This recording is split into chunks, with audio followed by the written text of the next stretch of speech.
If you like what we do here on Skiba News Nation, please like and subscribe, and also share with others so that we can grow the biggest truth-seeking community on the internet. Huge shout out to all of our Patreon supporters. We couldn't do this show without you, so I just wanted to say thank you. And if you want to help support us, go to patreon.com/Skiba News Nation.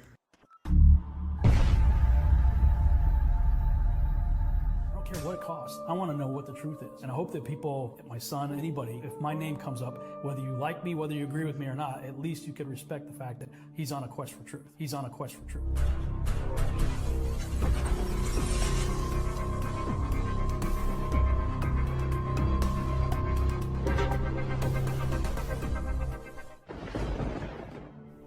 Welcome to Skiba News Nation, bringing you unfiltered views, news, interviews, discussions, and more. And now, here's your host, Jeremiah Skiba, award-winning musician and son of Rob Skiba.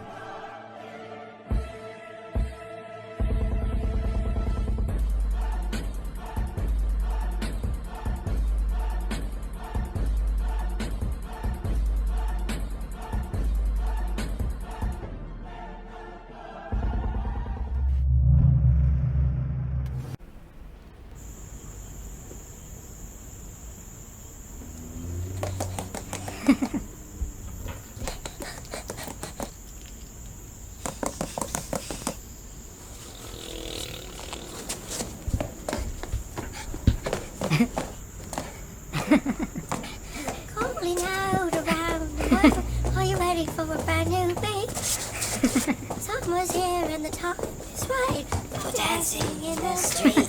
Dance Cicada. On in New Orleans, in New York City. Sweet music, happy music everywhere. They'll be singing, swaying, records playing, dancing in the street. Doesn't matter.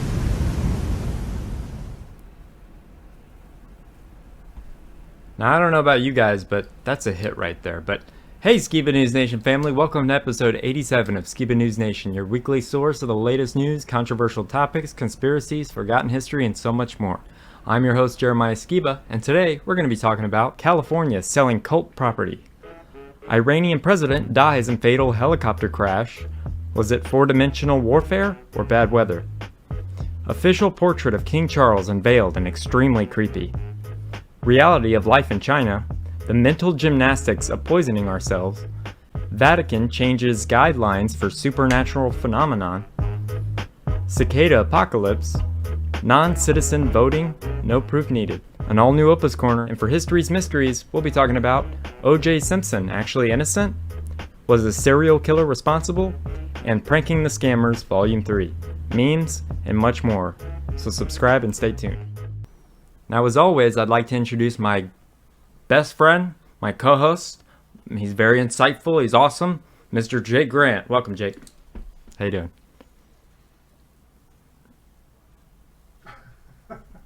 Awkward. Jake. I gave him the best intro, and he's... I'm sorry. After that crazy video, I just I lost hope. I was saying we have to leave that in there because I gave you the best intro, and then you were just like... So that was great. Yeah, man.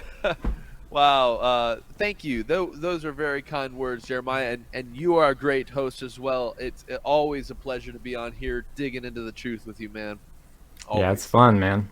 And we got something that we're looking forward to. So if you guys are you want to go ahead and tell everybody what we're going to be doing? Yes. So if you guys would like to go to a jamming event coming up this next month is Hebrew Fest 2024 in Lebanon, Missouri. There you go. All right, here it is, guys. Go to HebrewFest.net and you'll see the 2024 lineup. Now, we did this last year. It's going to be this June, and it is a blast. So make sure to get your tickets. And so you just go down here, click get your tickets. It is June 20th through June 23rd. You can camp, you can RV dock. There's also hotels nearby, cabins nearby. There's a lot of affordable options to be able to come and enjoy this festival. This is going to be super epic for a variety of reasons. Here's the 2024 lineup for any of you who are interested. We're going to have Bryson Gray, who's an American Christian rapper, songwriter, political commentator. Just listen to some of his music. You can tell he's seeing through some of the lies of the world and just annihilating those lies with his music. We have Left and Right Ministries. We got Lyndon and Ruth. They're fantastic. Good Medicine. We have the Lorvins. And, of course, yours truly, Simply Prodigal, will be performing there. Faith Is. We have J.O. Pariah, another amazing hip-hop artist. Bobby Thorns. Wes Blaze Jones. My boy. Hip-hop. We got Bailey Family Music, The Lanterns, Tailored Light, Equal Shares, and Daniel Callum, a Texas man coming all the way from Texas. So you guys. Well, so is Wes Blaze. The same highway. Yep. Oh, yep, that is true. Yeah. So it's going to be a blast, guys. And who knows? You might get a song from me and Jake. Who knows? But we will be there. Yes. So here's some shots of the festival last year. Of course, this year it's going to be in a giant circus tent. Let's make it twice as big, bro. Let's make it twice. Fun. Yeah, let's make it twice as big. Yes, I am all about it. I mean, it was fun for the kids. It's fun for everybody involved. Just imagine music, jamming, good food, all late into the night, music every day, campfire hangouts, people camping. We'll be selling our, hey, look who it is. Oh. It's me. He looks really familiar, yeah. Awesome. So yeah, it's just a jam, guys. I really hope y'all will make it out. Last year it was so much fun. We're going to have, if you're a vendor or want to sell some things, go fill out a vendor request form and maybe you can set up a booth.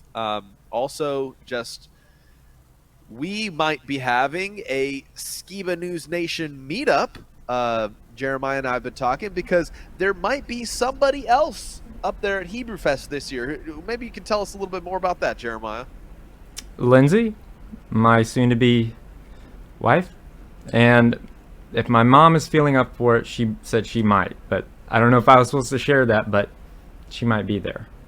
Am I missing anybody? And yourself, yeah. Oh yeah, me. I forgot me, yeah.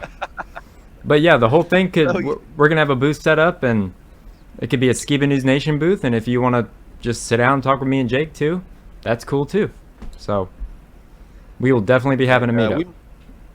We might even plan like a Skiba News Nation hangout, go to a Mexican restaurant or something one of the days, so that could be fun too. But yeah, with that shared, I'm so excited, man. I think anybody who goes is going to have an awesome time, and I hope to see you guys there. So remember, that's June 20th through 23rd. And we'll leave the website in the the description below, and I'll have it tagged or pinned, I should say, in the comment section. So you guys definitely, if you want to come say what's up, come say what's up. It's gonna be awesome. So. Oh yeah. Well, you got some good current news for me, Jake? Yeah, I we've had some great interviews, but I've missed diving into some of these really interesting stories that have been coming out over the past few weeks. We had a great show with Bear Independent and a great show with Timothy Alberino, but now it's time to get back to the news, everybody. Let's hit it. Woo.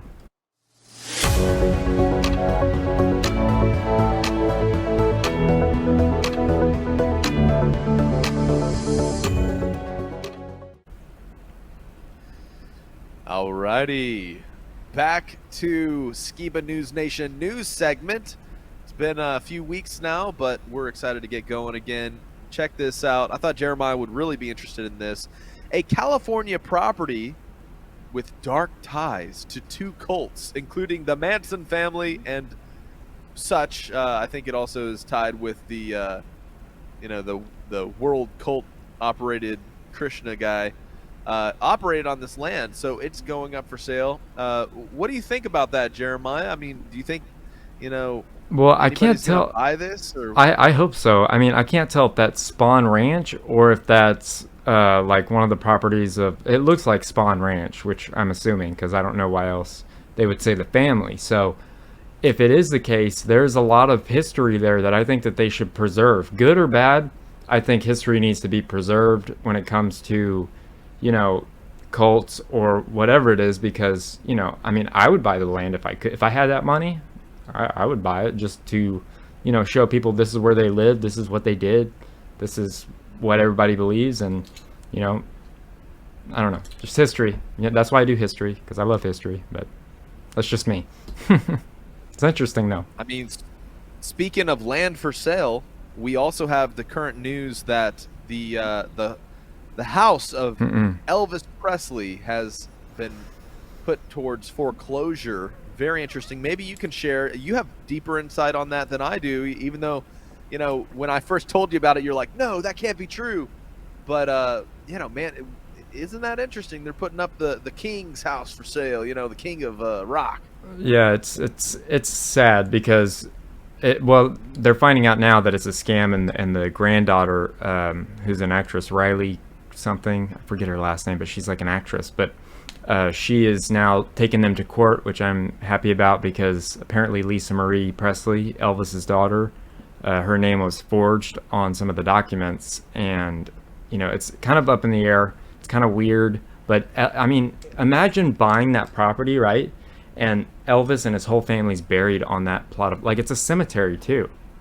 So I don't even know how, and it's a historical landmark. I don't know how that works, but yeah, justice for Graceland, for sure. Wow. Yeah, what always interests me about these stories is who comes in and eventually owns the property. I mean, it's always very, very telling, when somebody is either a big enough fan or have some kind of, weird agenda. Maybe in the case of that cult property, right? They're like, well, Yep. You've seen two successful cults there. Let's go buy it and start a cult. I don't think it's the land, it's the Oh, people, man. for sure, right? Oh yeah, yeah. Well, sometimes, sometimes I think people are attracted to certain locations just because, I guess it tickles their fancy. But moving on, we have some kind of world-impacting news here. We have this all over recently: the death of the Iranian president who died in a helicopter crash. This is very interesting. Here's what CNN says happens next. So the reason I want to share this is because, is this helicopter crash four-dimensional warfare, or is it just bad weather, right? Well, what happens after his death is the successor to the Iranian supreme leader, President Ibrahim Raisi, has died, leaving the Islamic Republic's hardline establishment facing an uncertain future. سلام الله و بالا قızlara کس مظلوم سوا.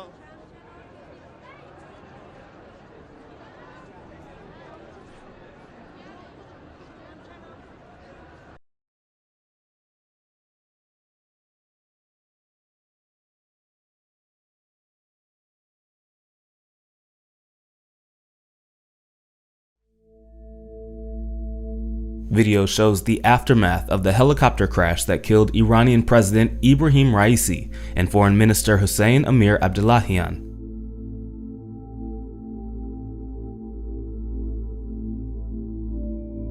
The helicopter carrying the president and 8 others crashed in a remote mountainous area of northwestern Iran.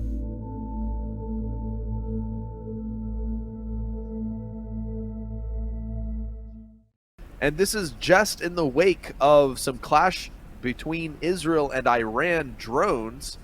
As an Iranian, today's absolutely nuts. You see, Arvin, a Jewish man that was supposed to be hung in Iran, was set free, and within 24 hours, the president of Iran's helicopter, Raisi, crashes due to dense fog. Now, why is that crazy? The person being hung was judged unfavorably due to him being Jewish. And the president of Iran, well, he was known as the hangman. He hung thousands of people, murdered countless civilians due to his evil ways. Now, why is that crazy? It reminds me of an absolutely insane story. Which one is that one? Well, that's the story of Esther when the Jews were set free from the evil ways of Haman. Haman is similar to Raisi. He was the second in command of Iran or Persia at the time. And guess who he wanted to kill? Mordechai and the Jewish people. He wanted to hang them. And the same way that he wanted to hang the Jewish people, he himself got hung. And on top of all of this all took place in Iran, which is where this story is happening right now. You guys, the living Torah is real. I don't know about you, but I do not believe in coincidence. I believe in divine timing, and I believe in the hand of God. Take a moment and just sit with this. Sit with this open miracle. And so, very interesting.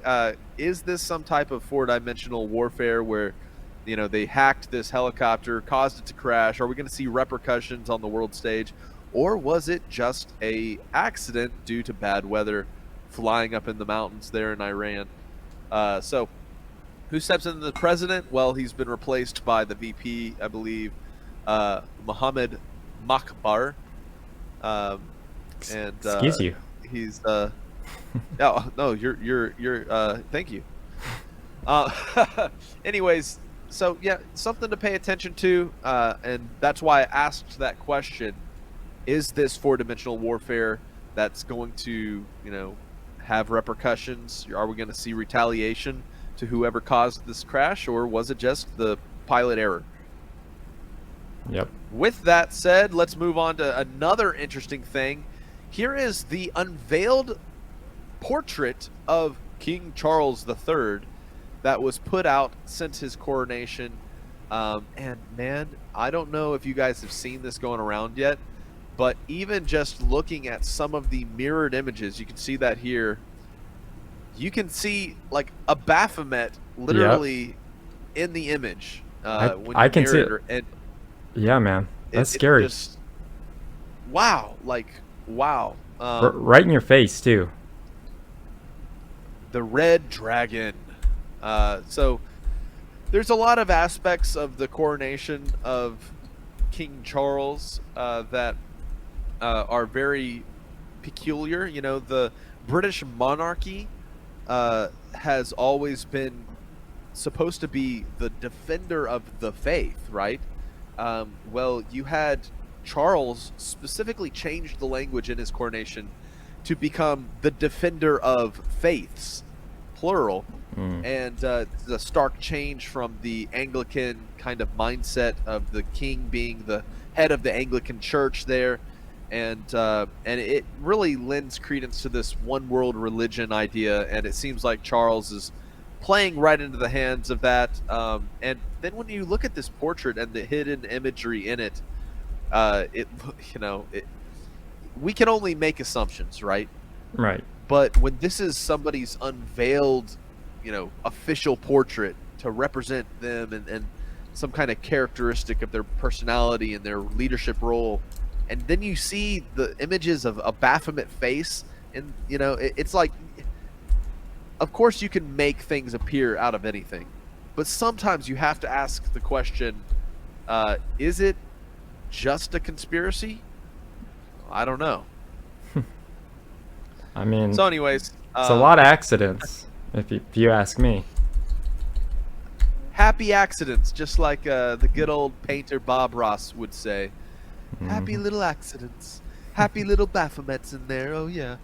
Okay. It's a happy. Okay, so we have pop stars and TikTok stars and social media influencers, and a lot of times they don't have good things to say, but sometimes they do. Here's Tristan Tate. I'm going to show one of the most significant things he's shared for young men in our generation, right? Very simple. Sharing other aspects, or is he hiding truths that he has stumbled across? Perhaps maybe even seeing some of your dad's videos, Jeremiah. I think that's enough of the cigar night for tonight. My question is the Earth a globe or is the Earth flat? I think that's enough of the cigar night for tonight. My question is the Earth a globe or is the Earth flat? I think that's enough of the cigar night for tonight. Now, you know, you can see in that video, he leaves this dead-end question of, all right, the question is the Earth a globe or is the Earth flat? And then he goes, well, maybe that's enough cigars for tonight. And he leaves it at a, you know, a cutoff. And man, it's really interesting to see these people, social media influencers that are dabbling in areas of truth, and I think that's why we live in this time of the apocalypse, right? Well, people are what is the apocalypse? It means the unveiling. It's where truth is unveiled to the whole world, and you know, truth can pop up in some of the least likely places.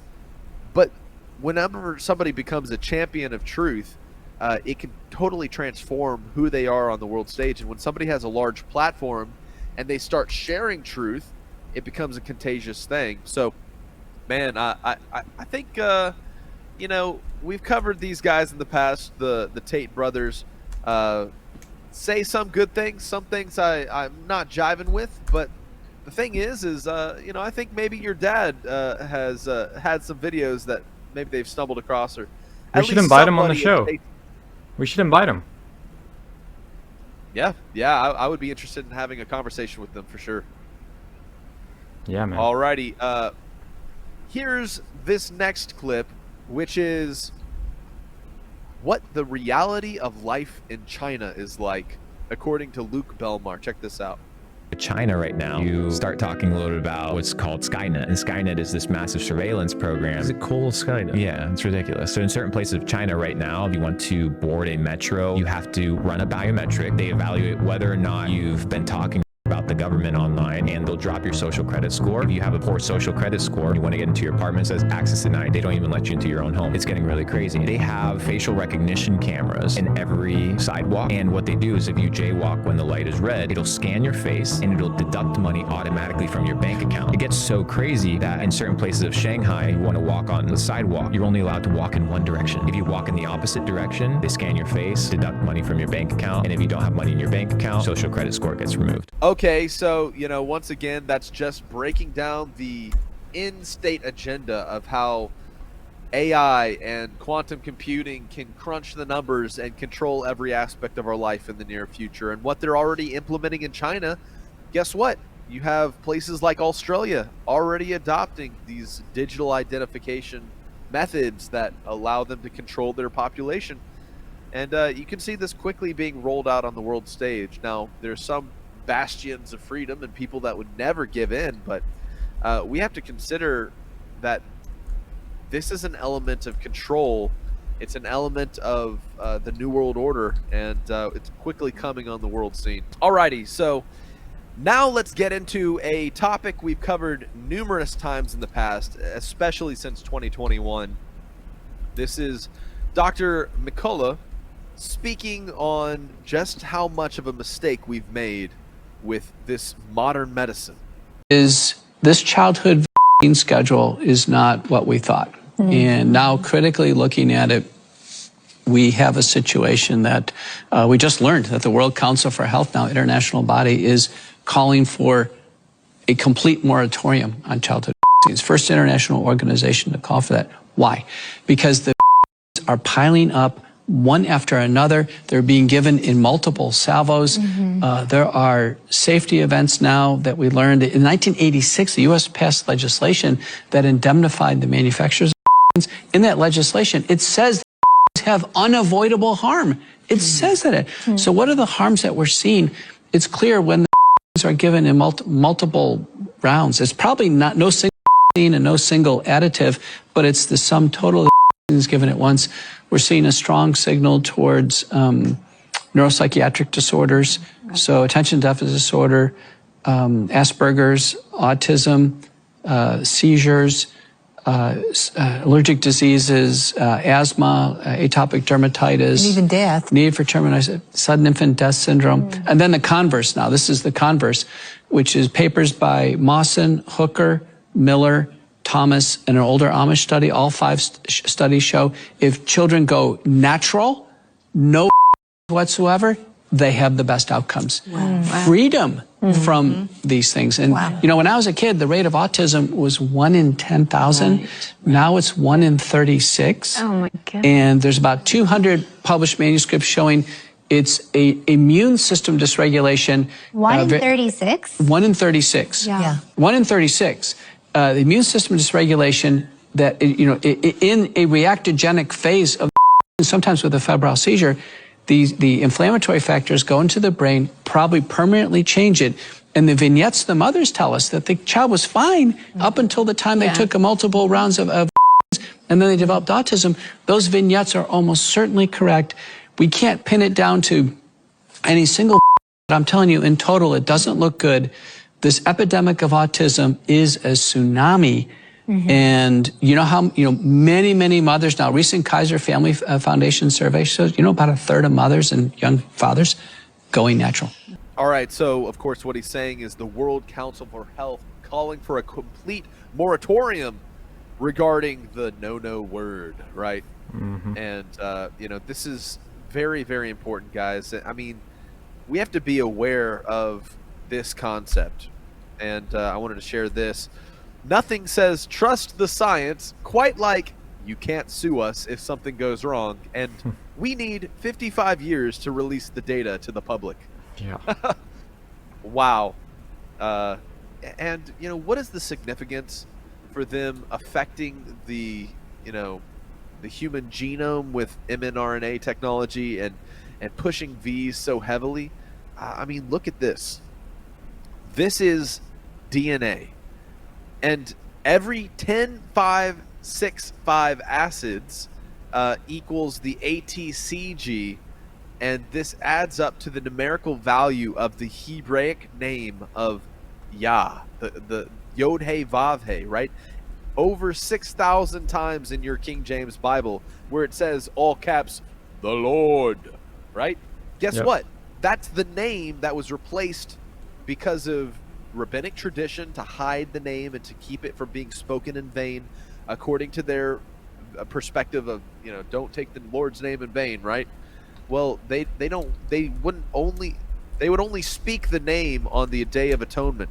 However, we see scriptural precedents for pronouncing the name and saying the name and representing the name correctly. Taking Yah's name in vain, in my opinion, is when you claim to be a believer and then you do the opposite, right? That's saying, oh, I'm his people, but I'm going to do, you know, what the world does. I'm going to work for Satan, but I'm going to claim to be a Christian, right? Not to say that people are not imperfect. You know, we have our issues, and we have, you know, where we got to pick ourselves back up and keep working on ourselves personally. But, you know, that's what really I think taking the name in vain means in application sense. It's not just saying, oh, GD or, you know, whatever. I mean, you know, we got to be careful with our tongue, of course, but there's an element to that. But whenever you look at just that concept that his name could literally be in our DNA, it totally changes the implications of adding code to our genetic mix. And so it's just, I mean, corrupting the image, man. Your dad used to talk all about this, corrupting the image. All right. So, you know, this concept is something that I wanted to start us off with this week. Tolerance is the last virtue of a depraved society. When you have an immoral society that has blatantly, proudly violated all of the commandments of God, there is one last virtue they insist upon: tolerance for their immorality. Dr. James Kennedy. You know, I thought that was a really poignant statement, and we totally see that in our country and in the world today as people descend into hedonism. People descend into this kind of evolutionary mindset of, oh, you know, don't offend me, just let me be me because all this is pointless. And so as long as you're not poking my bubble, I won't poke yours. As long as it's, we're not talking about the V topic, right? But man, just the hate of obedience to the Almighty's ways is something that has even transcended into the medical world. And this is going to be pretty alarming, and I would like people to look into this. But check out this quote, which is the topic of eliminating the soul with medicine. Now, this is a quote from Rudolf Steiner, and it says this: in the future, we will eliminate the soul with medicine under the pretext of a healthy point of view. There will be a V by which the human body will be treated as soon as possible directly at birth, so that the human being cannot develop the thought of the existence of soul and spirit. To materialistic doctors will be entrusted the task of removing the soul of humanity. As today people are V'd against this disease or that disease, so in the future children will be V'd with a substance that can be produced precisely in such a way that people, thanks to this V, will be immune to being subjected to the madness of spiritual life. He would be extremely smart, but he would not develop a conscience. And that is the true goal of some materialistic circles. With such a V, you can easily make the etheric body loose in the physical body. Once the etheric body is detached, the relationship between the universe and the etheric body would become extremely unstable, and man would become an automaton. For the physical body of man must be polished on this earth by spiritual will. So the V becomes a kind of aromatic force. Man can no longer get rid of a given materialistic feeling. He becomes a materialistic of constitution and can no longer rise to the spiritual. And that's a quote from Rudolf Steiner.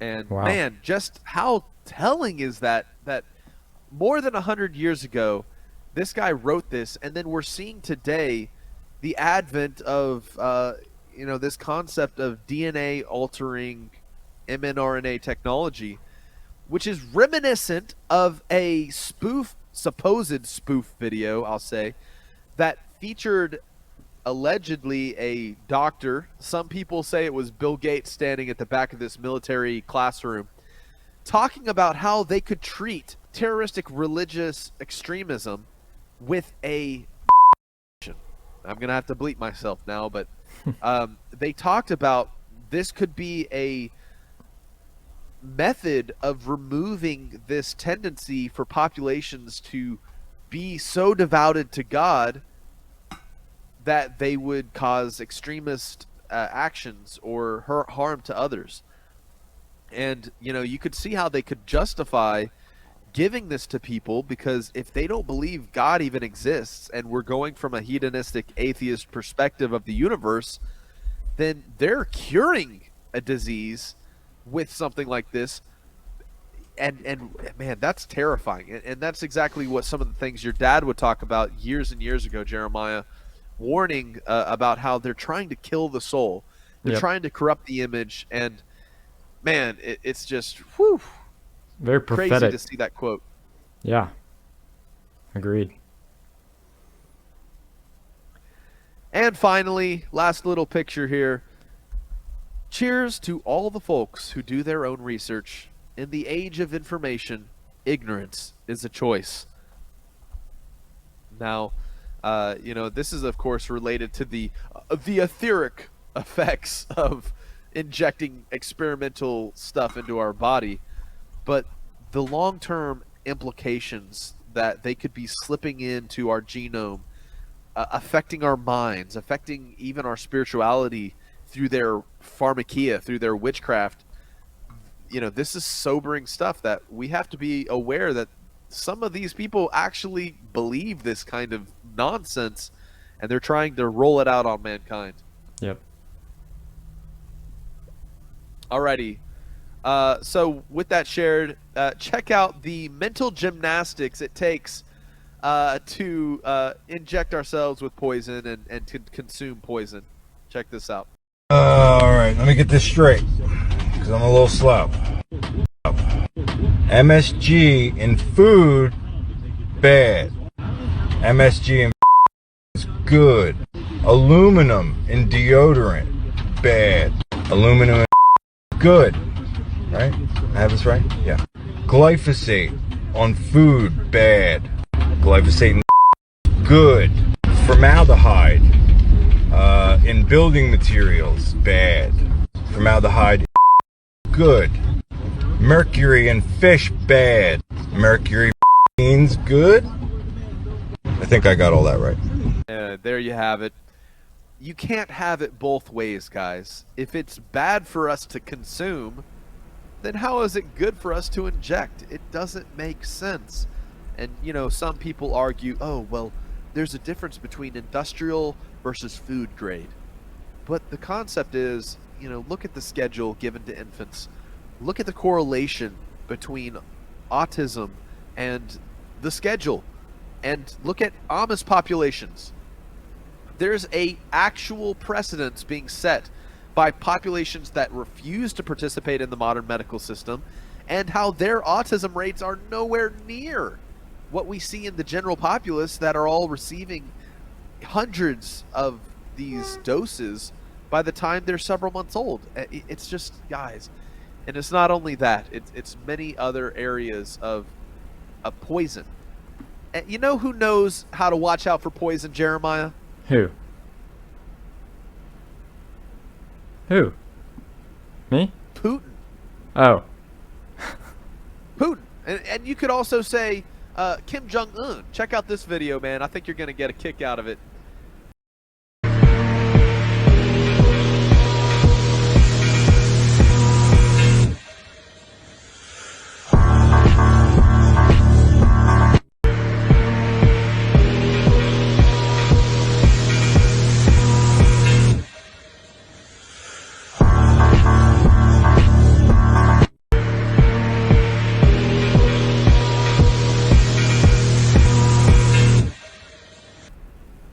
They toast. And then they're just like, I'm not drinking that. Don't know what to do. Okay, let's just set these down. I want to do an. We should do an overdub on that and make it funny. I don't trust you. Yeah. That's crazy. I thought you'd get a kick out of that. So, guys, you know that the people at the top of the human heap of existence, right? The echelons up there, they know what the poison is. Mm-hmm. And you can see how they are wary of the very things they dish out to the modern, you know, the mainstream, by what they do to their own families and their children. I mean, I remember several people who, like, you know, they're technocrats and they wouldn't give their child a phone until they're like in adulthood. You know, and so it's not just poisonous ingredients and things we put into our bodies.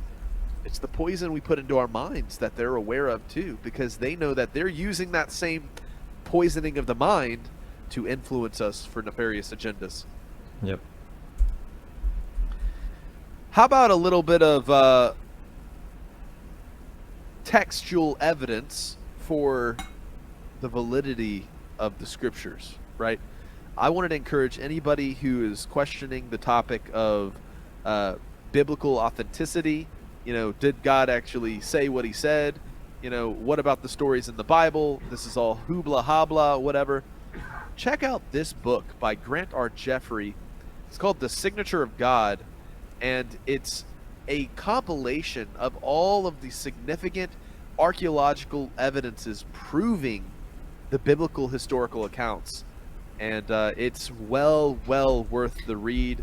I mean, guys, I mean, if you have doubts, if you want to see that the God of the Bible is the true God, right, then I would highly suggest you check out this book, The Signature of God, which records all of the historical and archaeological discoveries that point to the truth in the scriptures. You know, don't get me wrong. Just like our buddy Eddie Bravo was voicing his concerns about how there's all these different translations and opinions of men and religious dogma and stuff. That's absolutely the case. You know, there's a lot to sift through when we talk about textual meaning, you know, the translations, the transliterations. But the truth is that there is truth contained therein. We just have to do the groundwork. And sometimes a book like this one that I just shared will help you understand that it is well worth the effort. And so I wanted to share that with you guys. Here is a funny little clip. Who exactly runs the world? Check it out. As that Beyonce song used to say, right? Who runs the world? Satanic pedophiles who want us all to be dirt poor, to eat bugs, to destroy a nuclear family, have no borders around our country, and ultimately submit to a globalist regime. Oh, man. And just like he laid out several agendas that are becoming glaringly obvious as the apocalypse unfolds. Yep. So in relation to this, here's an interesting video of the Vatican recently making changes to the guidelines for supernatural phenomenon. You guys are going to find this very interesting. Watch this. The Vatican has released new guidelines for how they address and affirm supernatural events. This change could very well play into the multiple supernatural occurrences that are prophesied to take place in the last days. There's a very interesting person who is the head of the department in charge of this at the Vatican. With the Catholic Church turning from the biblical truths in multiple ways, these new guidelines could ultimately have very serious implications. This article from Fox News discusses these new current changes. Vatican releases guidance on investigating supernatural phenomena. The Catholic Church published a document on Friday providing new guidance for the discernment of alleged supernatural phenomena. The document, translated into 7 languages, specifically addresses how the Church should investigate events that seem to exceed the bounds of ordinary experiences and present themselves as having a supernatural origin, such as alleged apparitions, visions, interior or exterior locutions, writings or messages, phenomena related to religious images, and psychological phenomena. The document highlighted 4 specific areas in relation to supernatural occurrences. Whether signs of a divine action can be ascertained in phenomena that are alleged to be of supernatural origin, whether there is anything that conflicts with faith and morals in the writings or messages of those involved in the alleged phenomena in question, whether it is permissible to appreciate their spiritual fruits, whether they need to be purified from problematic elements, or whether the faithful should be warned about potential risks, and whether it is advisable for the competent ecclesiastical authority to realize their pastoral value. According to the new guidelines, the Church will no longer aim for authoritative affirmation of the supernatural origin of an event, but instead approve or reject the public's devotion and popular piety based on available evidence. The office in charge of discerning these supernatural events is called the Dicastery for the Doctrine of Faith. The person in charge of that office is Cardinal Victor Manuel Fernandez.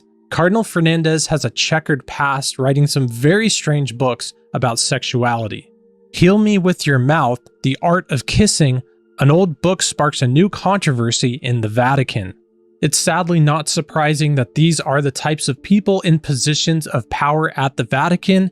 As they stray more and more from biblical truths, here's a clip of Mel Gibson questioning whether the Vatican and the Church has been infiltrated by an evil force.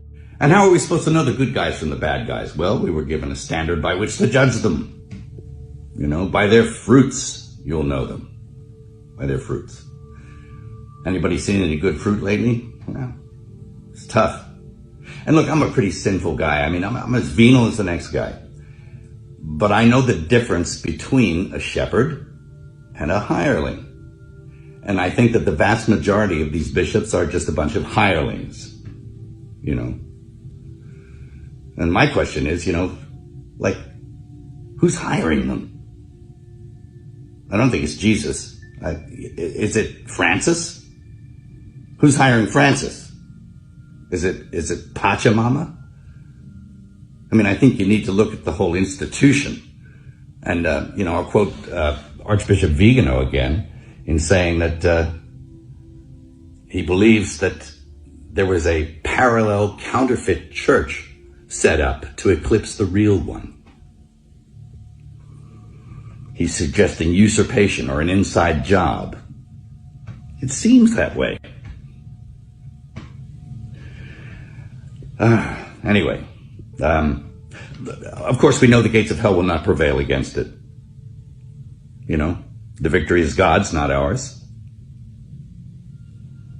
And it will flourish if we keep it in our hearts. It can flourish in our hearts and keep the faith. And that's what's going to happen. That's what I encourage you to do. Malachi Martin was an exorcist and former aide to Pope St. Paul XXIII and one-time professor at the Vatican's Pontifical Biblical Institute.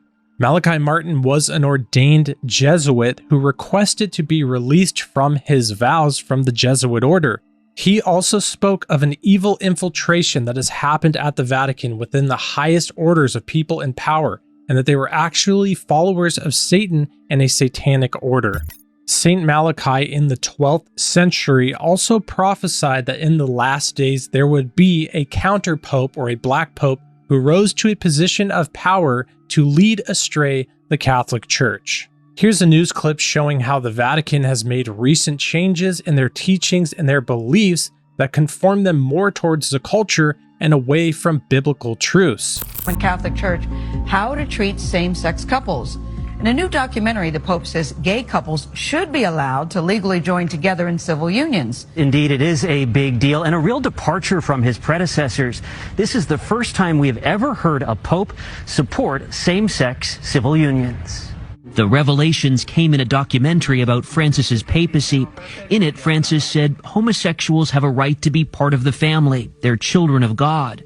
What we have to create is a civil union law. That way, they are legally covered. The Vatican's change on their stance on understanding supernatural events very well could play into the end times deceptions of the false prophet and the Antichrist and the supernatural signs that follow them. These three end times prophecies tell us about these supernatural occurrences.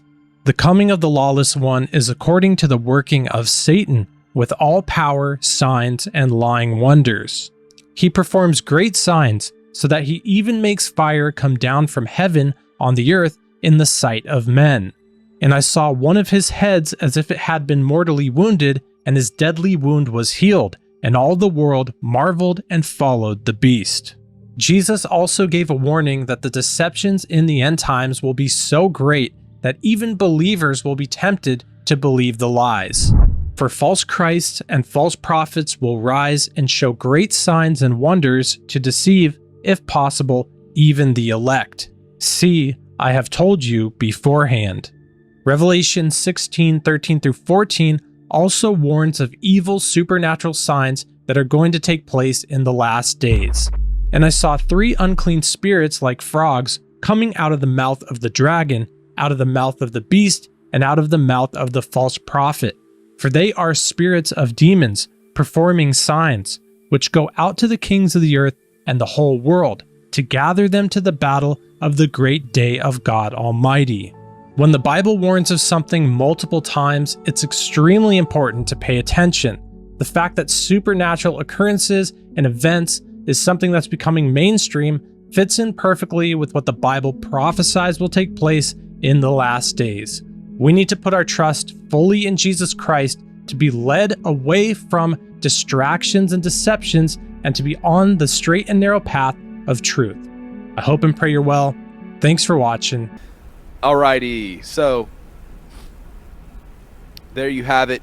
Does the Vatican know something about a coming alien agenda? Or, some of these supernatural events that they're going to try to, be like, oh, we always knew about that. It's okay, just do the rosary, you're gonna be good. Okay, so, on another realm, check out this clip of Lara Logan on Real America's Voice, and a national syndicated news program. spilling the beans about the relationship with Ukraine and Russia, and some of the Nazi sympathizers that seem to be embedded in Ukraine's ideology, and why Russia really doesn't like them, versus the propaganda we are shared about the conflict. Check this out. There you are. You popped up for us. It's so great to see you. The Daily Mail has a very interesting story that's saying that Vladimir Putin essentially may be running out of bullets, that he might have a week and a half, 2 weeks max. He's losing warplanes, tanks, all the rest of it. He obviously went into this thinking he was going to bulldoze his way through Ukraine. He's obviously caused a lot of destruction. Don't want to minimize the fact there's over 2 million refugees. But this has not gone as well as Vladimir Putin expected. I don't buy it for a second, Ed, I'll be honest with you. I really think that there's so much misinformation. We've never really seen anything like it. I mean, I've been covering wars now for 35 years, and I have never seen people with their nails done in the Ukrainian flag, right? I mean, we're being corralled into this box where we either have to hate Vladimir Putin and believe everything evil that's said about him and love Ukraine, and there's no in between. And that reminds me a lot of, you're either, a white supremacist, or you go with the Democrat narrative on everything under the sun. So Vladimir Putin knew exactly what he was doing when he went into Ukraine. The Russian military isn't perfect. They, for example, I've spoken to multiple defense specialists and intelligence specialists from a Defense Intelligence Agency who've studied the Russian military for years. They do have a difficulty mounting complex air operations because they do very little training hours in comparison to, for example, the United States air assets, right, our fighter jet pilots. But Russia is not struggling. What Russia has done from the very beginning has been very strategic. They didn't go straight to Kiev.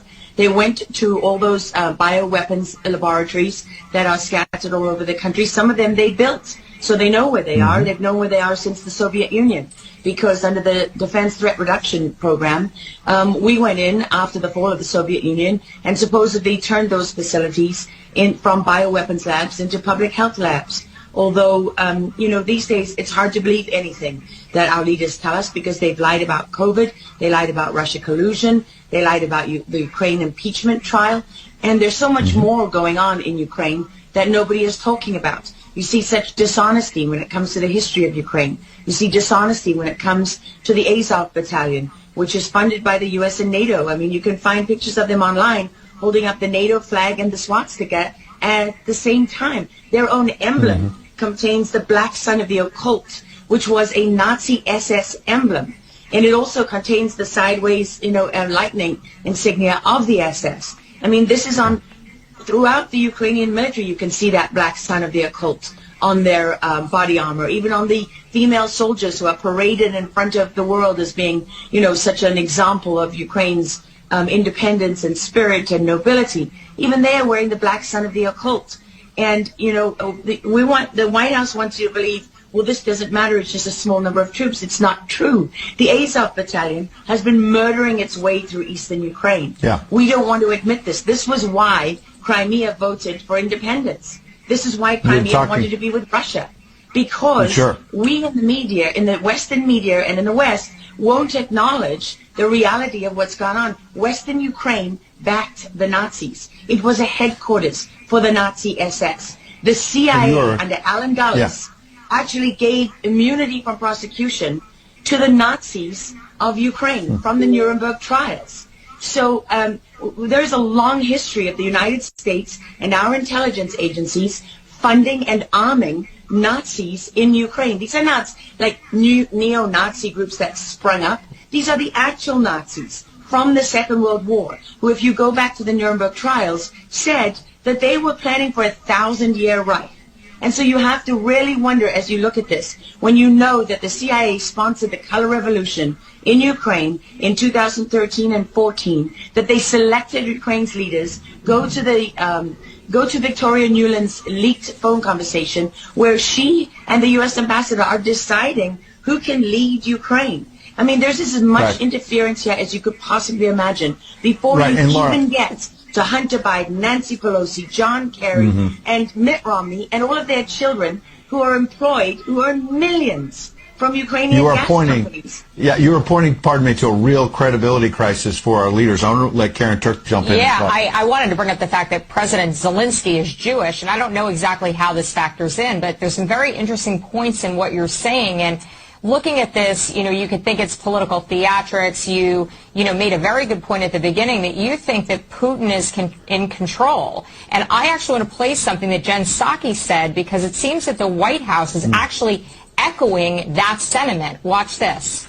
Well, the end game is really a question for President Putin. We have completely crushed his economy. We have provided military assistance, humanitarian assistance to the Ukrainians, enabling them to fight back for far longer than the Russian leadership anticipated. And again, he has to determine what the path forward looks like for him. Thanks, everyone. He's determining what this looks like, and I think that's a lot of what you said, Laura. I'd love to get your thoughts on that, what you just watched. What troubles me about the moment that we're in is that we have such a selective and a narrow reading of history. President Zelensky may be Jewish, but he's not the only one in this who suffered during the Second World War, whose ancestors suffered, right? I mean, look at Putin. How many relatives did he lose in the siege of St. Petersburg? People don't know their history. They don't know what made Vladimir Putin. And I'm not I'm not defending him. I don't need to defend Vladimir Putin. My job as a journalist is to try to understand what is the truth here. I don't like being lied to. And we're being lied to on an epic scale. When we're told your only choice is you have to be 100% with Zelensky, who's a puppet, who you can find on the internet in black stilettos and leather pants, with shirtless, doing a spoof Dancing with the Stars kind of entertainment video. That's a mock of a Ukrainian group that does this kind of satanic, occult type of music video. And I mean, Zelensky was selected, like so many of our leaders. And honestly, with big tech and with election fraud these days, we don't know how many leaders all around the world have been selected for us and weren't actually voted in. But what we do know is that there are increasing problems with technology and the digitization of our world. Because look at what's happening with COVID. Look at what has happened globally. We are fighting the same battles all over the world. To pretend that this war is about Russia and Ukraine is just a barefaced lie. If Putin has been warning for 15 years that he is not going to stand by while the globalists take over the world, build bioweapons facilities and whatever else they're doing in Ukraine, Ukrainian oligarchs. Ukraine has been a center of money laundering for, many of the leaders in this country. For how long? Billions of US dollars have been laundered through Ukraine, and we say nothing about it. These are our tax dollars. I mean, before the impeachment trial, had you ever heard of anyone in the United States, us bringing in foreign governments to the White House for anti-corruption training? I mean, does nobody question these things? Why do we not question them? We have an idiot like Lieutenant Colonel Vindman, who goes at the impeachment trial and sits there as a lieutenant colonel. He didn't even make colonel. And he's telling the President of the United States what his policy should be.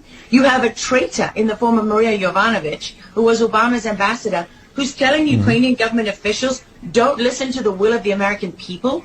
Don't listen to the election results. We are the true leaders of America. I mean, and then people object when the woman isn't even fired. She's given a cushy job for life at Georgetown University at the expense of the U.S. taxpayer. And we're told that the President of the United States cannot say to his foreign counterparts, that we want you to look into something. But Joe Biden can withhold as much aid as he wants to. I mean, there's so much hypocrisy and dishonesty here, and Ukraine is at the center of it all. Go back to Russia collusion. Go to Alexander Chalupa. Go to Eric Karamella, the whistleblower who went to work for Adam Schiff, who wasn't really a whistleblower, and all those corrupt people in the deep state. And you know what? The deep state isn't a theory. It's not a conspiracy theory. It's an actual deep state. Look up the SES, the Senior Executive Service, because when that bureaucracy was ushered into law in the United States of America, that's when we got a bunch of unelected bureaucrats pulling the strings behind the scenes. And these are the people that keep lying to us. Absolutely. And pardon me, we've got a live chat where we're streaming on Getter, for example, and I'm watching it as you're talking. People are talking about how you're dropping truth bombs and you're a real journalist. And I know that, having worked alongside you for many, many years when you're at CBS and many other places. And maybe they didn't want to hear the truth, but you're dropping those truth bombs now. Wow. Very, very telling. I know this came out several months ago, and I think this was significant in relation to the clip regarding Tucker Carlson's visit to Russia several episodes back. And yeah, I mean, guys, the world is a stage, and man, it is election year, so get ready for a lot of actors. Yep. Speaking of actors, you know, some of those protests, you know, pro-Palestinian protests taking place on college campuses.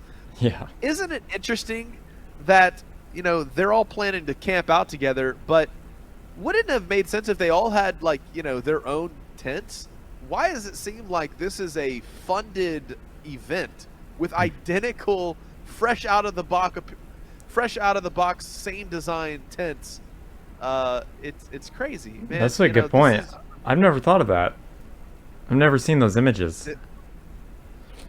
This is some George Soros funded shenanigery, bro. And you know what this reminds me of? You know, this organized protesting type stuff is during the BLM riots, you were seeing ads going out recruiting people to be insiders. Yep. Man, it's stuff that, like, when you can wrap your head around that not everything we're shown is organic, and that these people are trying to make a scene so that they can push particular thought processes and agendas, and even thinking further than that, that they're not necessarily trying to push even the agenda that they are representing with these protesters. Sometimes it's the reaction of people, you know, knee-jerking against the things that they set up is actually what they want in the first place. So you got to really kind of have a forethought to how these protests and events are used, because sometimes what they wanted was the knee-jerk reaction to then push forward agendas. So, man, it gets deep. Yep.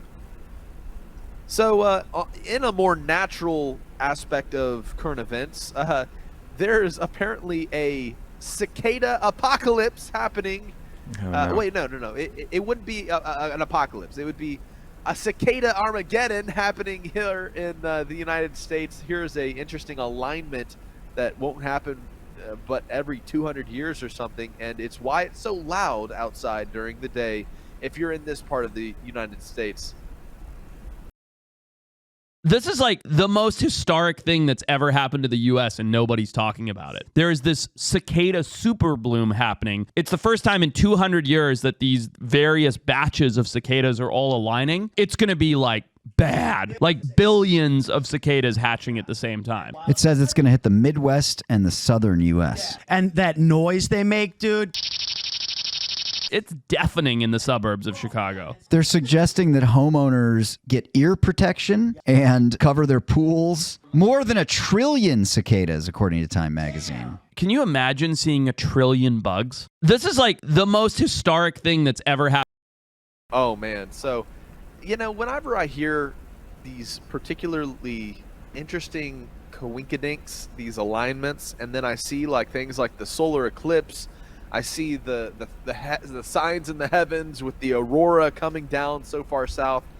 Man, it just really makes me alert at the time we're living in, because while sometimes things seem to just happen and it's no big deal, when you start to see a cycle of things, it gets the attentions of the hearts of mankind. And hopefully the attention is, oh, we need to focus on the Creator in heaven, who sees all of our wicked deeds here on earth and is calling us to repent, lest he lay the smack down, right? And man, you know, when we see things like this, it's starting to remind me of like biblical style plagues of Egypt type stuff. And you know, there's definitely an element to where don't harden your heart, you know, don't look at all these signs in the sky, all these coinkydinks, and just tune it out as happenstance, because sometimes it is more. Sometimes it's a call to pay attention to what's going on in the world, to think and play the game of, if I were to play the lottery, to have all these things line up in the way that they are, you know, I'd have a better chance of winning the lottery twice in a row. But then you have to ask yourself, why? Why do these things happen in these cycles? Why do these things line up in an interesting way to kind of shake us awake as a general populace? Perhaps it's the creator's intention to get our attention. It's the creator's intention to get our attention. That should be a t-shirt. Oh man, I think so. That was a great phrase there. Oh man. Okay, so here's another really quick clip. It's a Michael Knowles video. Libs are now attacking reproduction. They couldn't stop at just killing babies. Now they're trying to turn us all into automatons. Check this out. The Libs have attacked lots of normal things in recent years. Among them, in no particular order, the definition of marriage, the American flag, separate bathrooms for boys and girls, monogamy, statues of national heroes, and plastic straws, among many others. Well, it's time to add at least one more normal thing to the list of things the Libs hate, and it is perhaps the most normal thing of all. Birds do it, bees do it, even sentimental trees do it. That is, drum roll please, reproducing, having kids. Establishment journal Politico now has a report on the far right's campaign to explode the population. Fertility is now right-wing. Fecundity is fascism. Until now, if you didn't want your family and country to die, literally to die, you would be most accurately described as normal, which today, of course, makes you a far-right extremist. Okay, so with that video, he very succinctly went through all of the attacks on traditional values that we have the left playing out, and it makes sense. Somebody broke down in a recent interview we showed between Tucker Carlson and a gentleman known as Alexander Dugin about how the concept of liberalism goes to such an extreme point that you have to be so separated from the group think, so to speak, liberal, you know, you have to be liberalized or freed from the traditional thought process, that it goes so far to the extreme that you then start challenging even gender conformity, because gender is a group concept. You know, there's guys and girls, but if you liberalize yourself from that, you then become, you know, transgender or whatever, and you start throwing around those dirty terms like, oh, you're cisgender or what. I hate those words, and when people use them, they're playing into the mindset that has formulated them. They're playing into the people that want a differentiation. It's just, man. So here's a clip of a Tesla car about to murder some people. Check this out. Okay, I don't know why it did that. That wasn't good.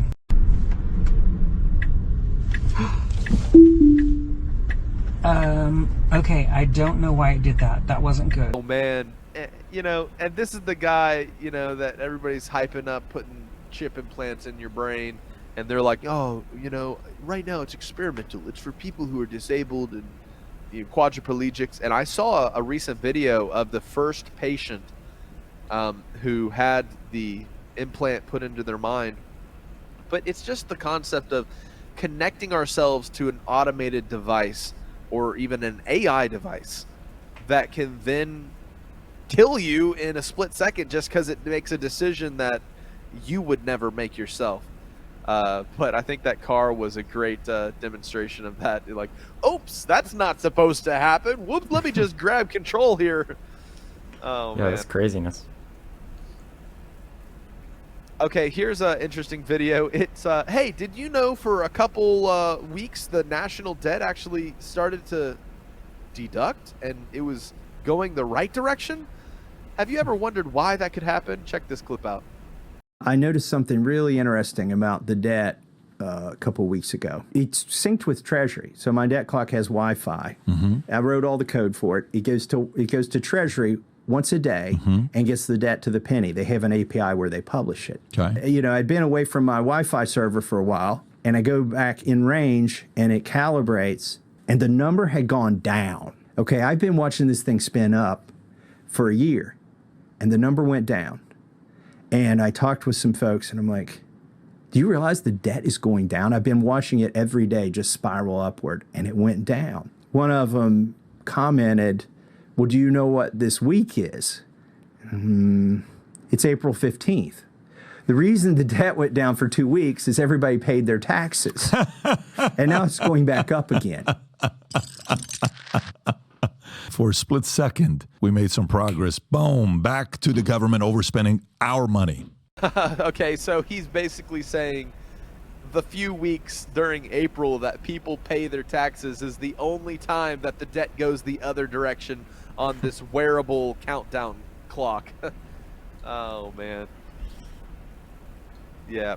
And the reason I wanted to show that is there's a Proverbs that is in relation to this, and there's a reason that the national debt is going the direction it actually is going, other than tax season, of course. It's Proverbs 22:7, and it says this: the rich rules over the poor, and the borrower is slave of the lender. So you have to ask your question, right? Who are we in debt to? It's the national debt. It's our collective debt. Well, guess what? It's because they want us to be slaves. And you have to ask the question, who's going to collect on that debt? Yep. And we're already seeing it with the CBDC NWO stuff. And they're justifying it with protecting our health, you know. Crazy. Yep. All right, here's a clip regarding the current year and its voting year this year, the election, whatnot. Well, what about illegal aliens? You know, people coming into this United States of America. Are they going to be able to vote? Well, here's a theory somebody has put forward. Everyone's going to get deported. My theory is that the illegals are going to vote in the election. But according to the Associated Press, that's not happening. It says non-citizens voting, already illegal in federal elections, becomes a centerpiece of 2024 GOP messaging. It's already illegal, guys. Nobody would ever break the law, right? Here's just an example. This is from North Carolina. To vote, you need to be a U.S. citizen. And then the next line below it says, citizenship documents are not required to register. You have to be a citizen, but we'll take your word for it, right? Illegals now are staging robberies on themselves so they can like file as like a victim status. But it's easier to stay in the country if you can prove that you've been a victim of a crime. So hundreds paid to be robbed by phony holdup crews to gain favorable immigration status, feds say. This whole scheme, this went down in Texas too. Of what looks like a robbery turned homicide when police say a bystander shot and killed the robber and left the scene. But now we know this robbery was a setup. The man killed is 22-year-old Rashad Scott. Court records say William X. Winfrey paid Scott to fake the robbery so that the fake victims could apply for U visas. But no, man, migrants wouldn't vote in an election that they don't have any right to be in. It's illegal. It's the concept that you can go and vote, and you don't even have to have proof of identification in certain places. And not only that, but there's an interesting scam happening where people are actually having others paid to rob them so that they can justify getting some type of sympathy status. And so very interesting. Visa fraud and other, illegals, rather future voters, are now staging robberies to get more benefits. What an industrious group, and don't get me wrong. I have many friends that grew up overseas that have come to the United States of America legally, going through the right channels, and I'm all for a diversity of people. But whenever somebody comes through those gates, crosses that border, goes through that river to get here to vote for, the liberal agenda, we have to be careful. But it's not only that, guys. You know, it's also the concept that they're voting for, they're being lured into this country to vote for people that are doing stuff like this. Check out Joe Biden in his commentary regarding the blue roofs and the fires in Maui. Listen to how he says this. If you notice you're flying over in the helicopter, those places with roofs, they didn't do it. It's the right material. Yeah. So we got to change that. Anyway. We're going to cut some trees. We're moving people up to the fire in the district here. And by the way, if you notice you're flying over in the helicopter, those places with roofs, they didn't do it. It's the right material. Yeah. So we got to change that. Anyway. So he's like, oh yeah, we noticed when we fly over that the houses with blue roofs weren't affected and burned down. We got to change that. We got to fix that. Oh, man. Once again, you know, it's not always just the liberal agenda. You know, I do believe that Donald Trump is going to win this election this year. I hope and so. No matter how you guys look at it, you know, we have to be aware that agendas can be pushed through the Conservative Party just as much as the Liberal Party. I mean, check out this clip. That every single person, at least in the United States, certainly in the world, but I'm going to say the United States because I'm confident about that, your entire life is a fraud. All of it. Not only is it a fraud, but it's a continued fraud. In other words, there is some sort of HR bill through Congress where they're trying to eliminate the Federal Reserve. But don't get any cocky ideas thinking that you've won, because it's all nonsense. The reason why they're doing that is because they're getting really close to doing a transformation where they crash the dollar's value and they roll it over into a new financial system under fintech called the CBDC, which is the central bank digital currency. So all this talk about, oh, well, you know, they're going to get rid of the Federal Reserve. No, they're not. This is a restructuring of the financial system with the United States. Donald Trump will be president, and he will bring in your new digital existence. That will be, in fact, called the digital, well, I'll get to that in a second. It will be the electronic panopticon that I keep warning you about. Now, why is this important? Because one of the Five Eyes nations, and the Five Eyes nations are comprised of Australia, Canada, UK, and New Zealand, and the United States. So the Five Eyes nations, okay? One of the Five Eyes nations has agreed to implement the digital ID, and that is the country of Australia. They just voted on that and passed it yesterday, or the day before yesterday. This is bad. Because usually what happens is that will be implemented in the UK, and then, of course, in New Zealand, and it'll hit Canada's shores, and then it'll come to us. That's usually the dichotomy of how things work, usually. Donald Trump will be the finance man that's going to bring this towards you and essentially force feed it down your throat and say it's got to be done.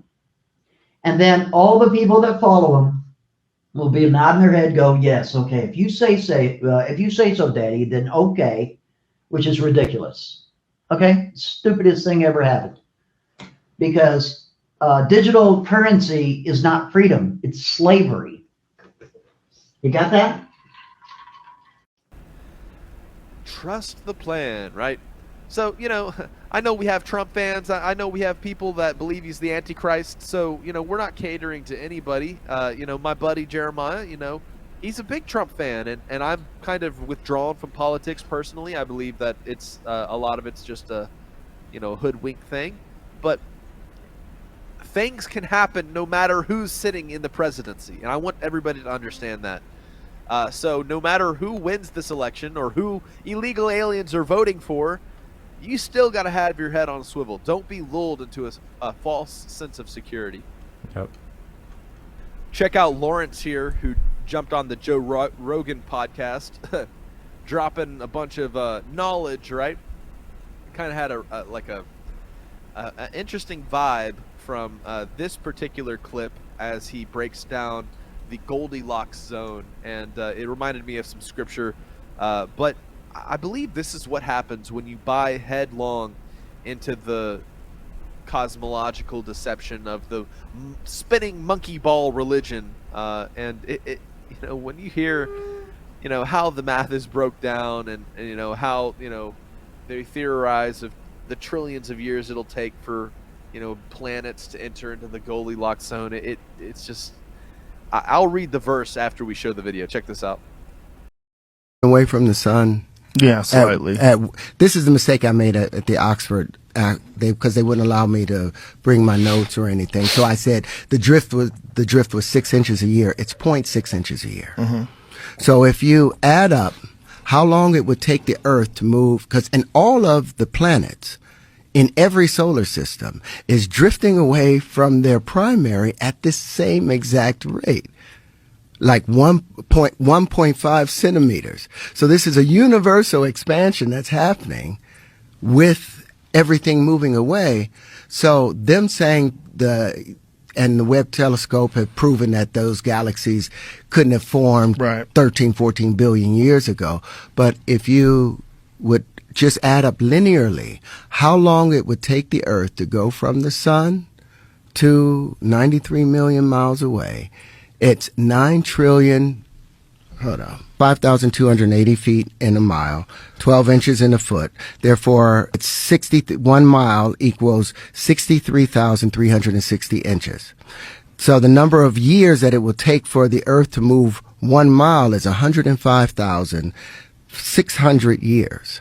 So that in order for the Earth to reach where we are at 93 million miles, it would take 9,820,800 million years for the Earth to get here. Likewise, Mars, at 147 million miles away from the sun, it would take 15,780,480 million years for Mars to get where it was. Mars was here in the Goldilocks zone. And now Venus is going to inherit the Goldilocks zone next. But once Earth moves to where Mars is, Venus is going to slowly move and will be right here. Maybe 5 or 6 trillion years, Venus will be right here. And humanoids will appear again and unwind the same way. And that asteroid belt that we have right now between Mars and Jupiter, that used to be a planet. And I believe that they had humanoids that developed on there, the same way that everything, that's the periodic table. These things happen according to periodicity.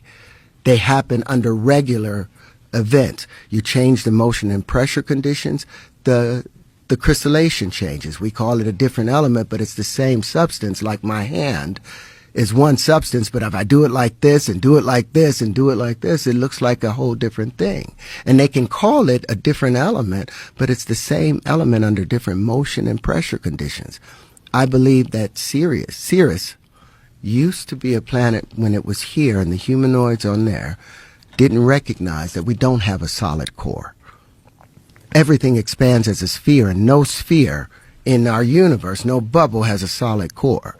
We're perceiving it as a solid core, but there's not a solid core there. There's just a bubble. And at CERN, that Hadron Collider, that particle accelerator, I believe they did the same thing, and they popped their planet. Really?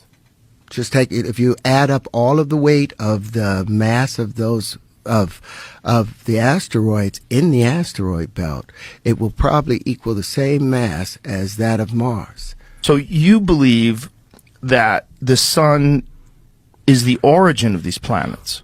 Of all the planets. Every solar star system within its solar system gives birth to all of these other planets. This is what Walter Russell had talked about. This is what Neil deGrasse, and they attacked him for, because he talked about the drift, this natural drift, and that didn't make more sense. And they didn't have the idea of dark matter and dark energy then. Right. They didn't even come up with that. And now we understand 4% of the universe is visible, and 75% of it, 70% of it is dark energy, and 20-something% of it is dark matter. unperceivable things, and they say that's because they needed to figure out how would they get the spin and create galaxies. Why do they the hold spiral together? galaxy. Right. Okay, smart guy. Smart guy making me feel Dumbo. Well, check out this passage in Romans chapter 1, verse 22. Professing themselves to be wise, they became fools, and traded the glory of the incorruptible God for the likeness of an image of corruptible man, and of birds, four-footed animals, and creeping things. You know, that's the modern evolutionary narrative, right? Yep. Therefore, God also gave them up in the lust of their hearts to uncleanness, that their bodies should be dishonored among themselves. You know, days of Noah, corrupting the image like we talked about, who exchanged the truth of God for a lie, and worshipped and served the creature rather than Creator, who is blessed forever. Amen. You know, and I would say, continue reading here, right? For this reason, he gave them up to vile passions. For their women changed the natural function into that which is against nature. You know, this is the LGBTQ plus people, right? Likewise, also men, leaving the natural function of the woman, burned in their lust towards one another. You know, the trans men, the gay boys, you know, it's all coming full circle, guys. And it starts with up here, right? Trading the truth for a lie, serving the creation and not the Creator. And what happens, you know? Men doing what is inappropriate with men, receiving in themselves the due penalty for the error, even as they refuse to have God in their knowledge. God gave them up to a reprobate mind to do these things which are not fitting, being filled with all unrighteousness, sexual immorality, wickedness, covetousness, malice, envy, murder, strife, deceit, evil habits, secret slanderers, backbiters, hateful to God, insolent, arrogant, boastful, inventors of evil things. You know, you could call that medical experiment this, right? Disobedient to parents, without understanding, covenant breakers. You know, people wonder why, you know, most marriages end in divorce. It's because we've got depraved minds, right? But whenever we walk righteously, you know, we're no longer this, right? Without natural affection, unforgiving, unmerciful, who knowing the ordinances of God, and those that practice such things are worthy of death, not only do the same, but approve of those who practice them. You know, what's good is evil, and what evil is good, is how the world has turned, and that's exactly the day and age we live in. But, you know, check out this lady here, talking about some biblical cosmological deceptions, and we'll relate it to the topic of the buying the lie, right? The spinning monkey ball religion lie. They wouldn't need bunkers, don't you think? There are things that can make you go, what is this place? More than 25 years since the ISS, quote-unquote, entered orbit, and more than 100 eclipses on those 25 years. Yet not a single video of those eclipses was filmed from the ISS.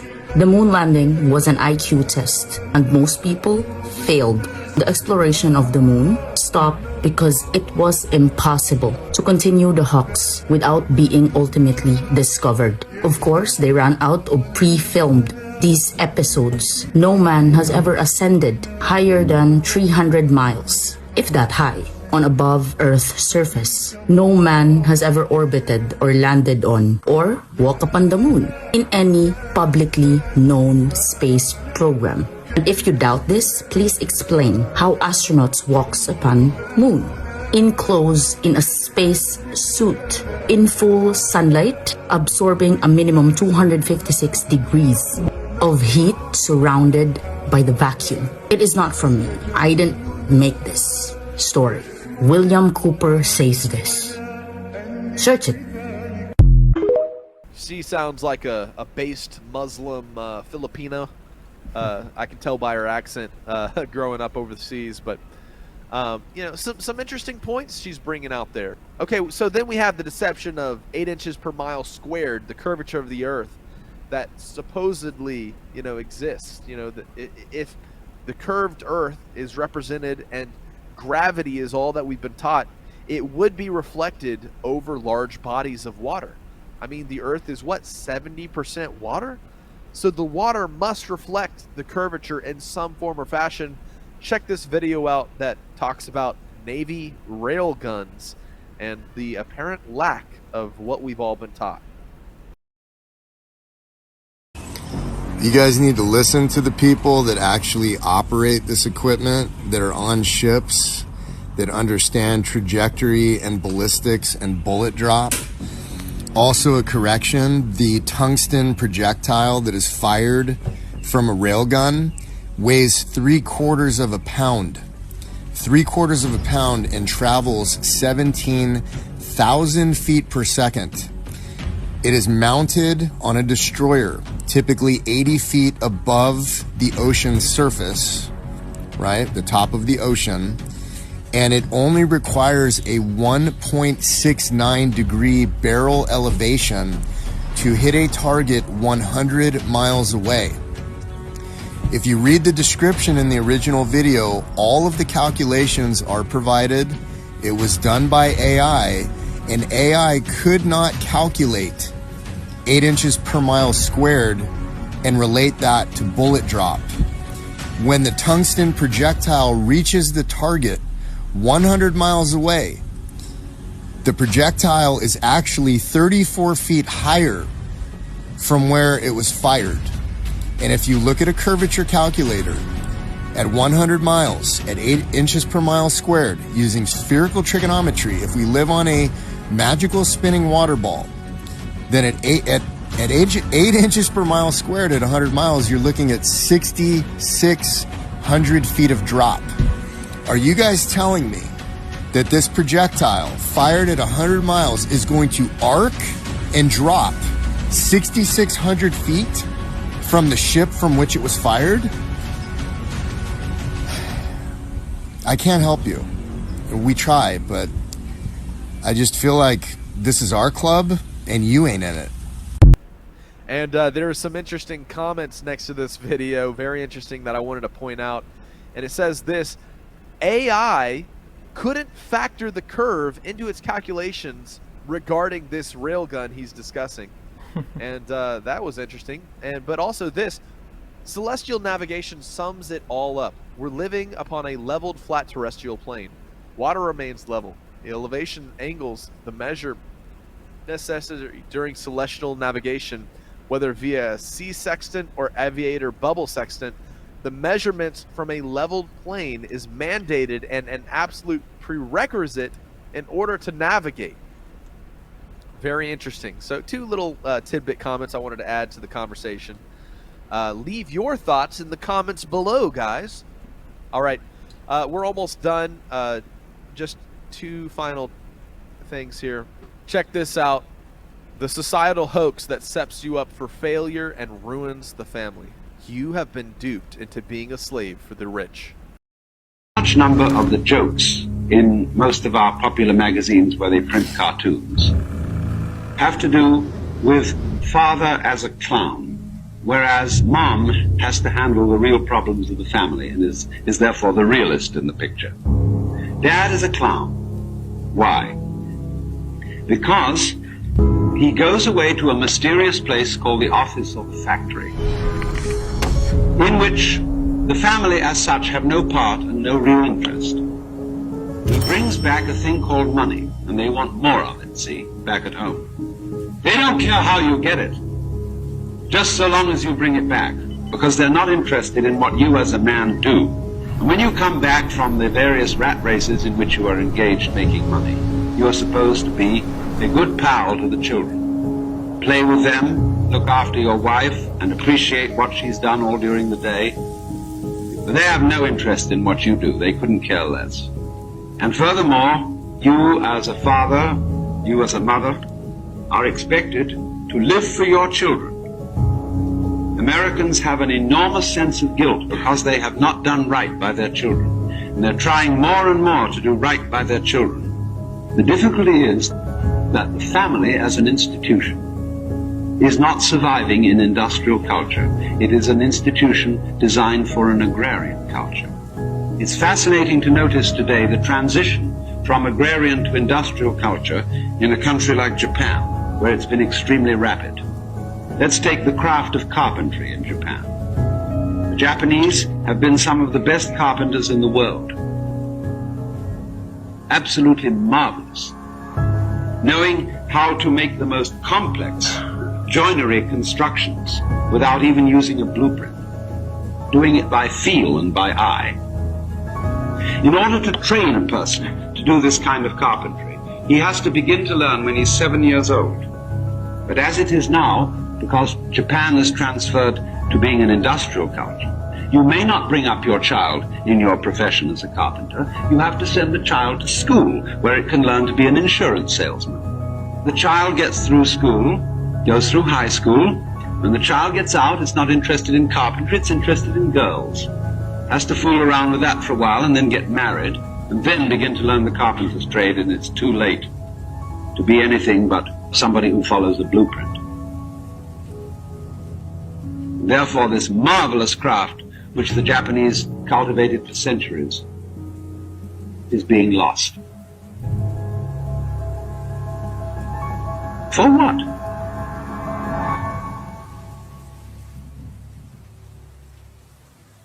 The man in the family has to go away and earn a living that has absolutely no relation to his living relationship with his wife and his children.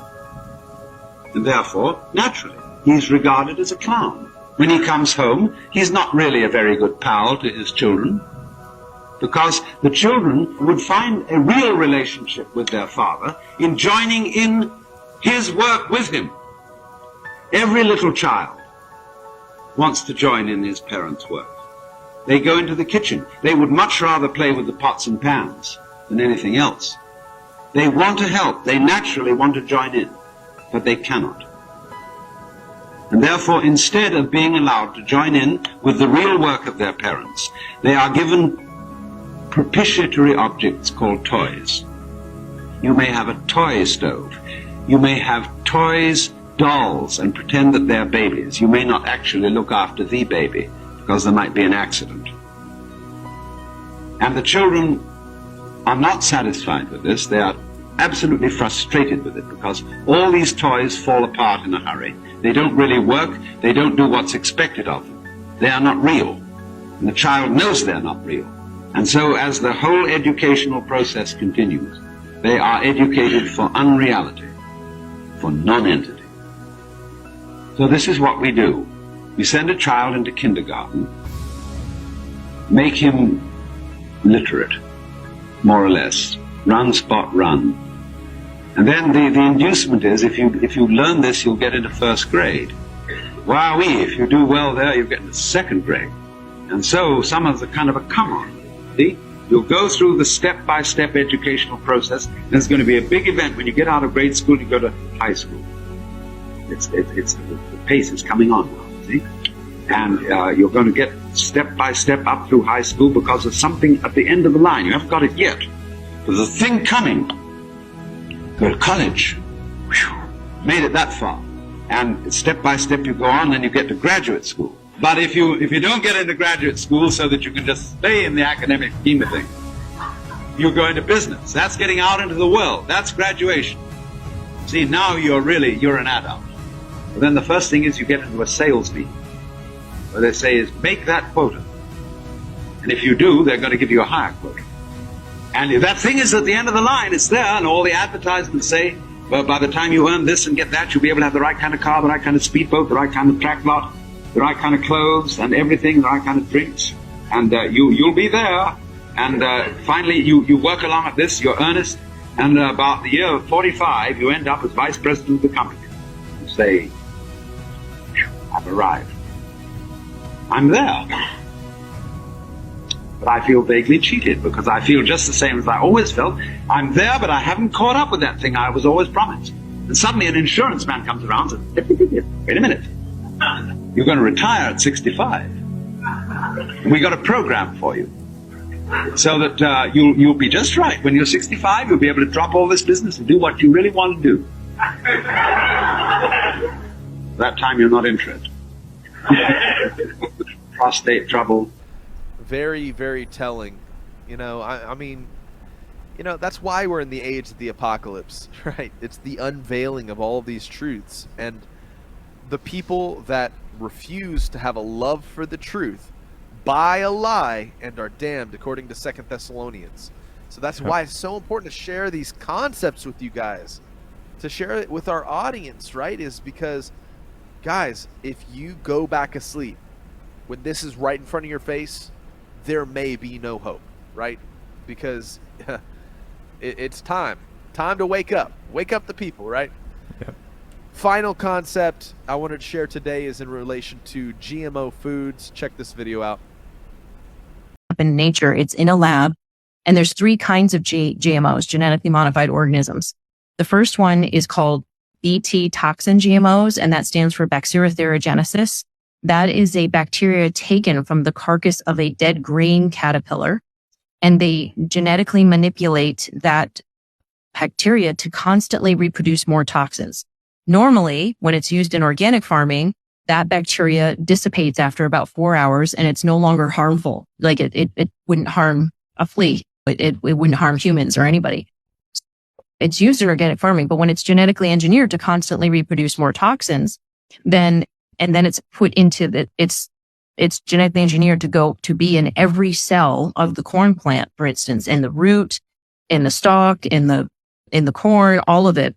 When the corn rootworm comes along and eats a little bit of the root of the corn, that Bt toxin reproduces and explodes the stomach of the bug that eats it. And that's why it dies.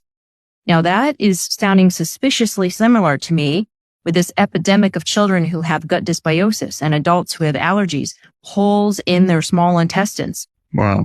Gee, I wonder if it could be related, especially when Robin O'Brien says that there's been a 400% increase in ER allergy visits, right? This is documented in hospitals. When a child comes in for an ER, for a food allergy into the ER, they're almost going to die from a food allergy. That number has increased 400% since GMOs were introduced. And that gut dysbiosis, those holes in the small intestines cause not only allergies, but all types of inflammation.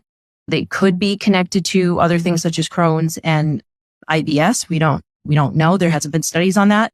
But the gut issues definitely are connected to inflammation in the brain, connects to autism, all types of inflammation and chronic illness. So the first type of GMO is genetically engineered to be a pesticide.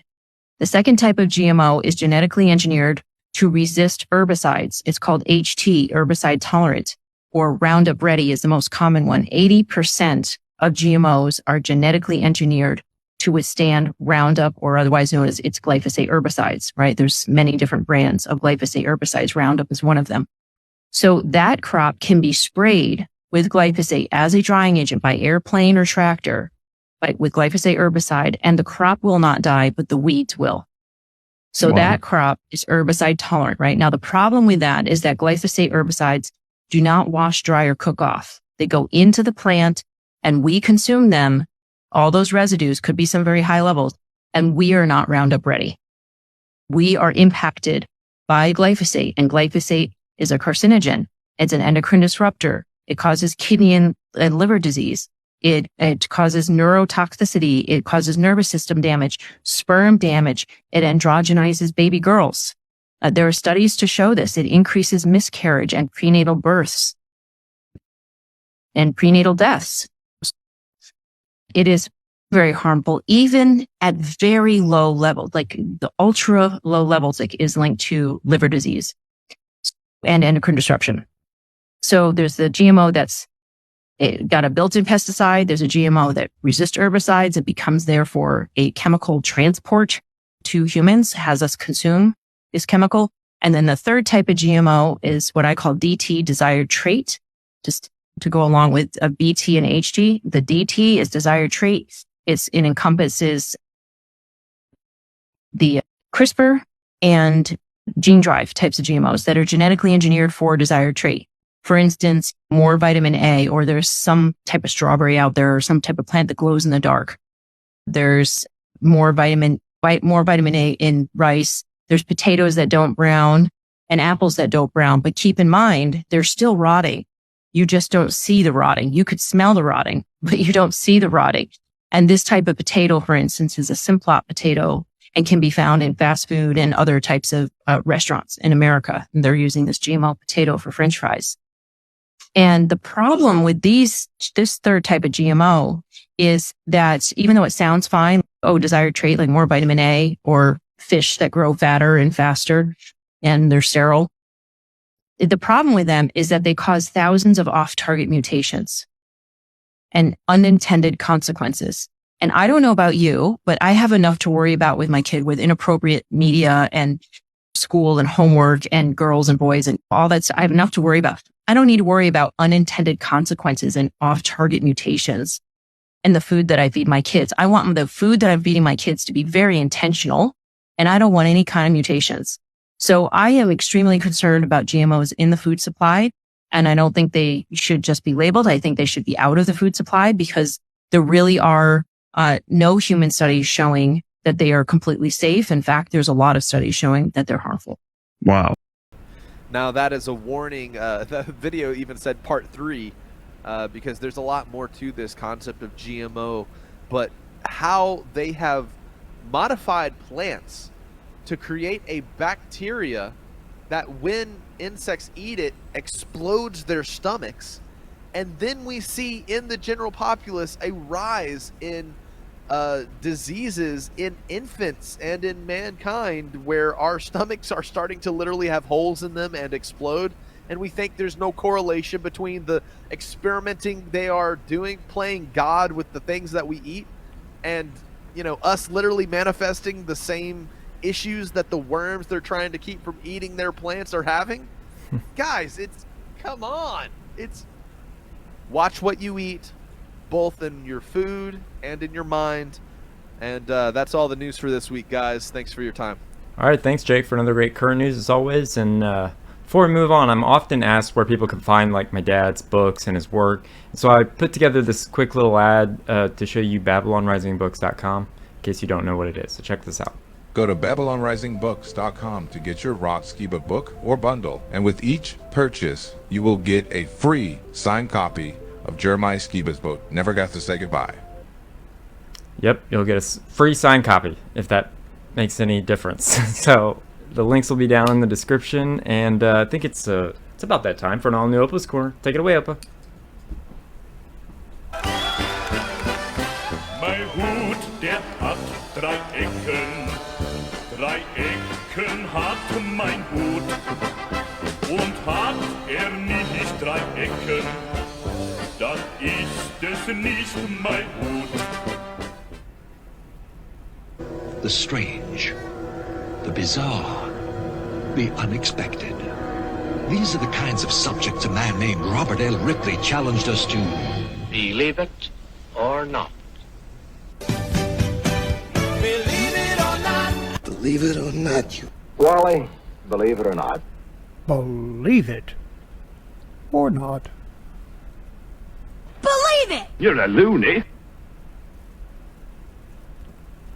There are only 25 blimps in the entire world. Now I feel lucky to have seen several in my life, considering the rarity. Believe it or not.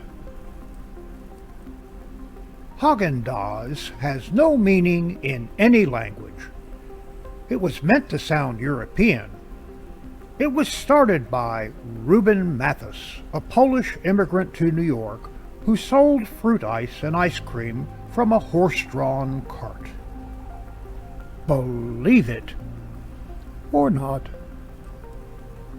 Did you know New York City is further south than Rome? New York is on the 40th degree latitude, while Rome is at the 41st. Believe it or not. Cats have more bones in their bodies than humans do. While an adult human has 206 bones, an average cat has around 230. This is due to the flexibility of their spine and the additional bones in their tails, allowing them to be more agile and graceful in their movements. Cats have 13 ribs. Humans have 12. Cats have collarbones, but unlike humans, they are not attached to other bones. Believe it or not. I believe it. Dragonflies accelerate at a g-force of up to 4g and corner at up to 9g. They are basically tiny fighter jets. Dragonflies generate forces of up to 9g in turns, matching the best fighter jets, while also being able to hover and to move laterally and backwards like a helicopter. They can reach top speeds of 35 miles per hour, more than 3 times the speed of the fastest aircraft in terms of body lengths traveled per second. That's crazy. Believe it or not. Dragonflies are also the most efficient hunters, catching up to 95% of their prey. Believe it or not. There is enough water in Lake Superior to cover North and South America in water 1 foot deep. It is the world's largest freshwater lake. Believe it or not. A total of 105 billion people have lived so far. 7.9 billion of us are currently alive. The total number who have lived could be as many as 117 billion, but it's hard to count. Either way, thanks for all the billions who came before us and figured out all the hard stuff. Believe it or not. There are more trees on Earth than stars in the Milky Way, roughly by a factor of 10. There are about 3 trillion trees on Earth, and somewhere between 100 billion and 400 billion stars. Trees win! Believe it or not. The U.S. has a 1.4 billion pound cheese surplus. It's all stored in the Cheese Cave in Missouri. Believe it or not. Barcode scanners scan the white bars, not the black ones. Believe it or not. A moose can dive underwater down to nearly 20 feet in search of food. Believe it. That's crazy. Or not. Based on estimates, an individual who drives for an average of 1 hour per day can expect to spend 6 months waiting at red lights over the course of their lifetime. That's a significant amount of time waiting for the traffic signal to change. Believe it or not. The flavor of bananas you eat today is different from that of the bananas your grandfather ate. Today's bananas are a different variety because a fungus eradicated the previous commercial variety. This is why banana candy tastes different. The old bananas from the 50s apparently tasted better. This is why we can't have nice things. Believe it or not. Clouds weigh hundreds of thousands of pounds, full of water, effortlessly floating above our heads. No support, no structure, just weight, floating around above us, and we're like, yep, totally believable, because they're clouds. Duh. The really unbelievable thing is that we live at the bottom of a 6,214 mile deep ocean of air. If you weighed a 1-inch column of air from the surface to space, it would weigh about 14.7 pounds. If you weighed the entire atmosphere around the planet, it would be about 5.5 quadrillion tons. As someone once said, we're the weird stuff at the bottom of the sea of air. Believe it or not. Rabbits and parrots see behind themselves without ever turning their heads. Because both are prey animals, the placement of their eyes and nearly panoramic vision helps them to see their predators early on and escape when they're being chased. Believe it or not. Tablecloths were once used as one giant group napkin. During the Renaissance period, people would wipe their hands and face on the edges of the tablecloth after dining, rather than each individual having their own napkin like we have today. Believe it or not. I believe it.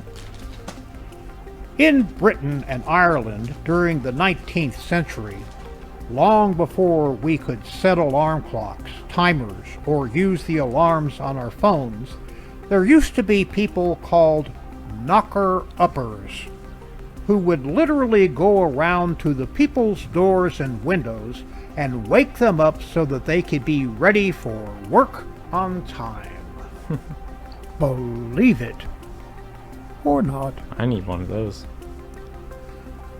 Nearly 15 years before the heart-wrenching 1912 sinking of the Titanic luxury steamship, a story called The Wreck of the Titan was written by an author named Morgan Robinson. Robinson's tale was about a very large ship, said to be unsinkable, named the Titan.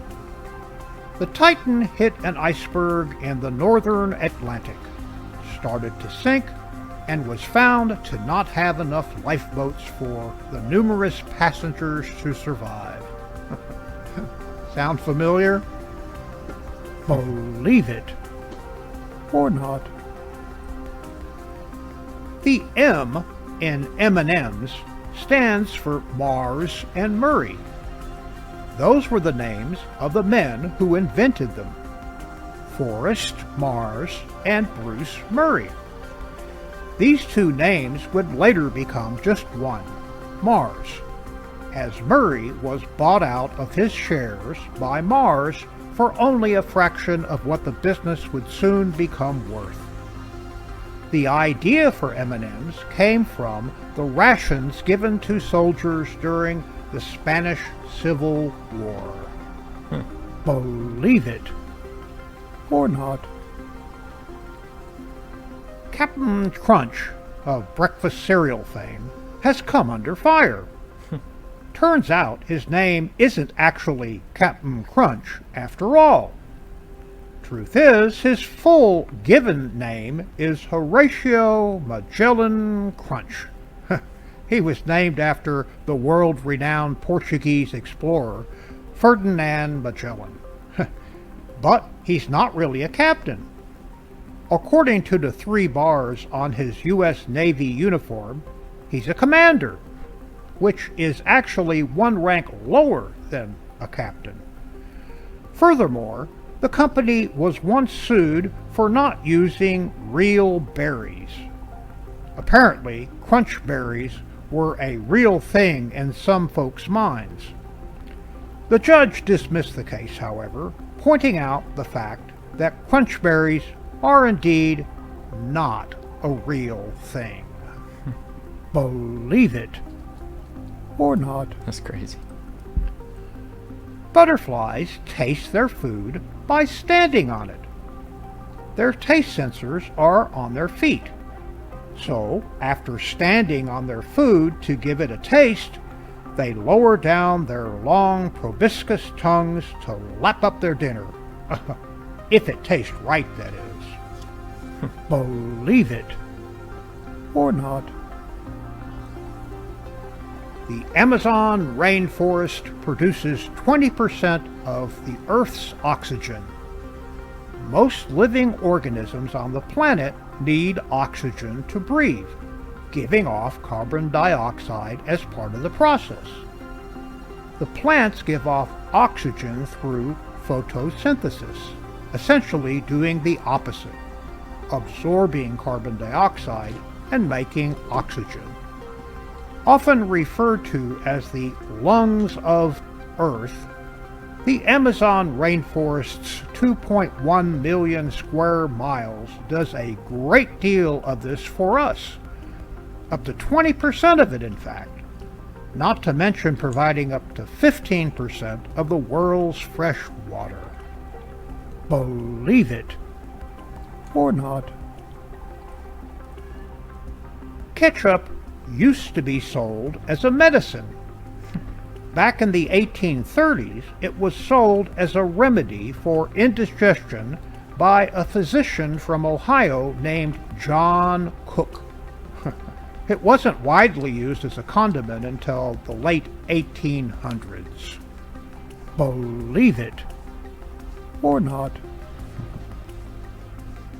Penguins are said to be unable to fly, but yet they can swim incredibly fast. Up to 35 miles per hour to be exact. Believe it or not. It's fast. The biggest set of eyes in the world belong to the giant squid. They're the size of soccer balls at approximately 9.84 inches across. Believe it or not. Iceland is the only country in the world that doesn't have mosquitoes. Scientists say the country's oceanic climate keeps them away. Believe it or not. That sounds nice.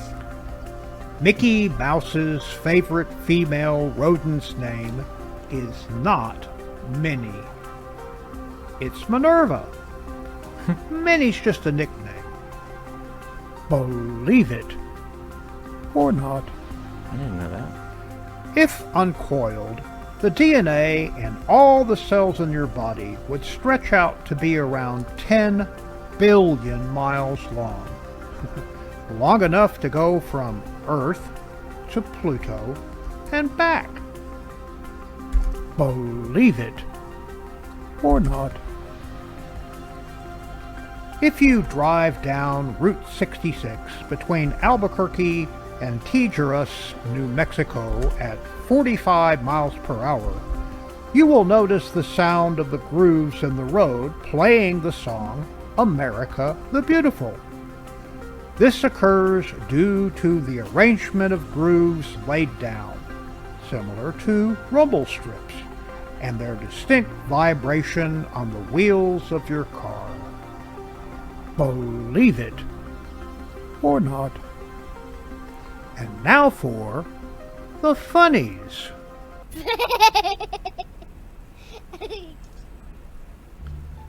Scene from Dog Invaders from Mars. Hello, Miss Nesbot. May I play with Misty today?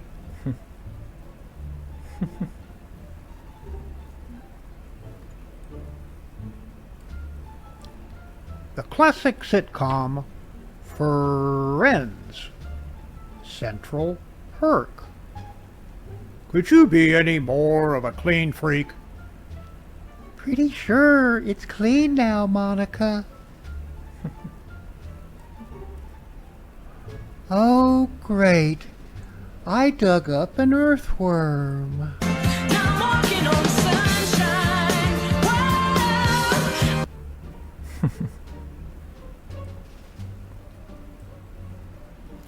K911. If you see a cat, bark once. If you see a squirrel, bark twice. If you're not sure what you see, bark incessantly and an operator will assist you.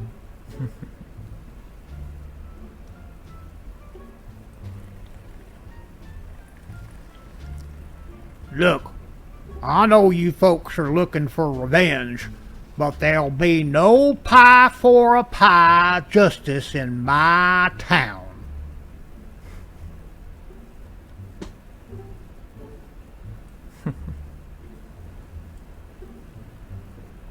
Maybe we should put away our phones. She's trying to text on a cracker. Mistakenly flying into the nose of a hurricane.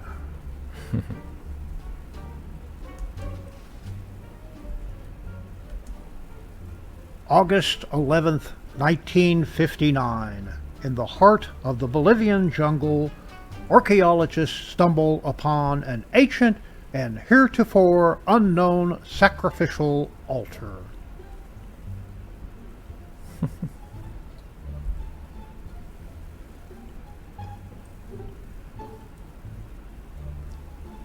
Hangman! You lose.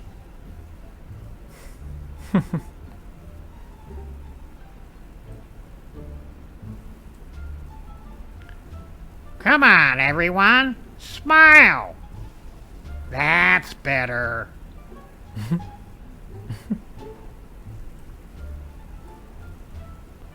Michelangelo unwinds at the piano.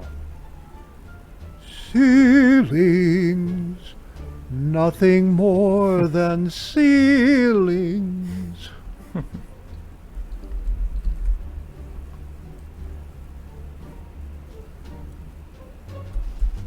So thirsty.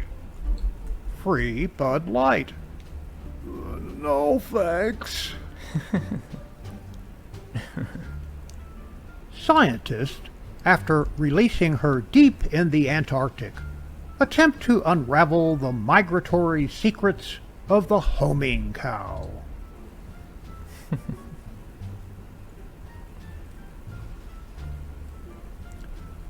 I wasn't trying to be sarcastic. Keep a stiff upper lip is just an expression.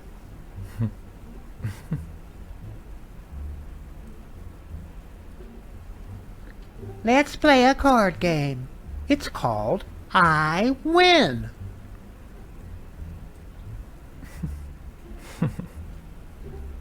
See that guy in the plaid shirt? I'm going to nail him with lightning for the 6th time so that he can get into the Guinness Book of World Records. That's funny.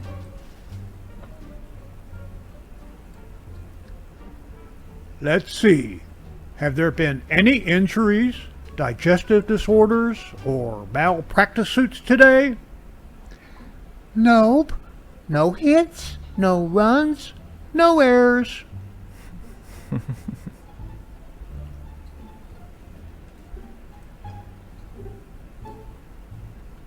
Okay, you pass fire test, the writing test, and the combat test.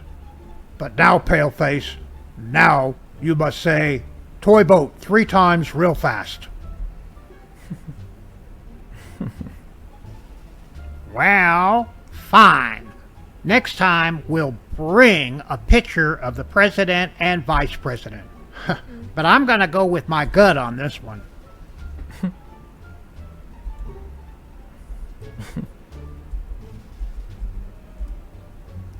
Scene from The Karate Cat.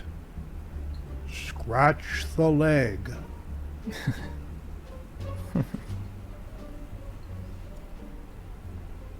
IKEA.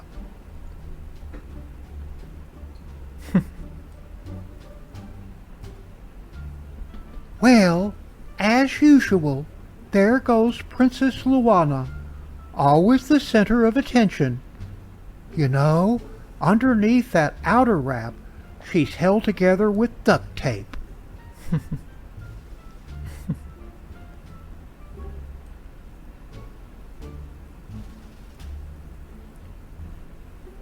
He's trying to decide what his first word will be.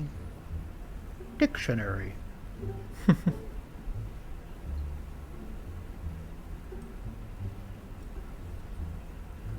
A whole new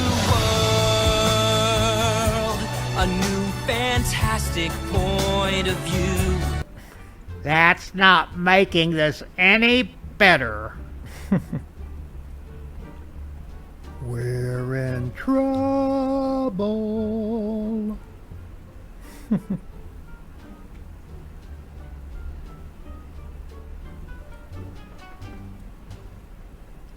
Andrew, the cows have come home.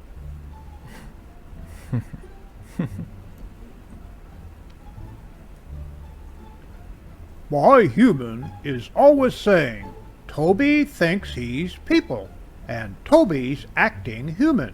And Toby is, stop using air quotes, Toby.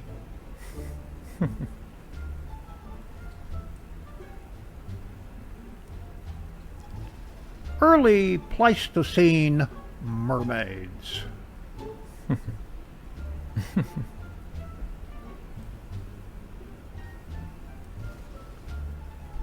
I started spritzing the cat whenever he's naughty. Yeah, they could, they would. My first time making banana bread. How did I do?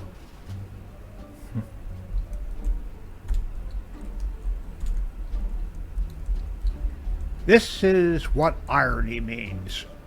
You buy an electric car to save the planet, and a tree kills it. And that concludes another OPA'S Corner. Mein Hut, der hat 3 Ecken. 3 Ecken hat mein Hut. Und hat nicht 3 Ecken, dann ist es nicht mein Hut. OPA'S Corner is now available on my own YouTube channel. Like, share, and subscribe. Thank you, Opa, for another great OPA'S Corner. Now a word from our good friend, JJ. Are you tired of living in constant pain? Do you feel like you've tried every CBD product on the market with no relief? Look no further than JJ's Natural CBD Rub. When I was diagnosed with degenerative disc disease, this was the only product that completely took my pain away. Working with JJ has been a dream come true, and his products have completely changed my life. Don't just take my word for it. Visit JJ's website, jjcbdrub.com, and read hundreds of testimonials from people whose lives have been changed by all of JJ's amazing products. And now, as a Skiba News Nation exclusive, you can get $50 off a 3-pack special of JJ's Natural CBD Rub by texting CBD to 920-382-7720. Don't suffer in silence any longer. Take control of your pain today with JJ's Natural CBD Rub. Again, text CBD to 920-382-7720 for an exclusive discount and start feeling the relief you deserve. The links are in the description below. Thank you, JJ. Beautiful, handcrafted Zeet Seats by Sierra Grant. What is the OG WWJD? It's wearing fringes on your garments. In accordance to Numbers chapter 15, verse 38 through 40. Speak unto the children of Israel, and bid them that they make them fringes in the borders of their garments throughout their generations, and that they put a cord of blue in it.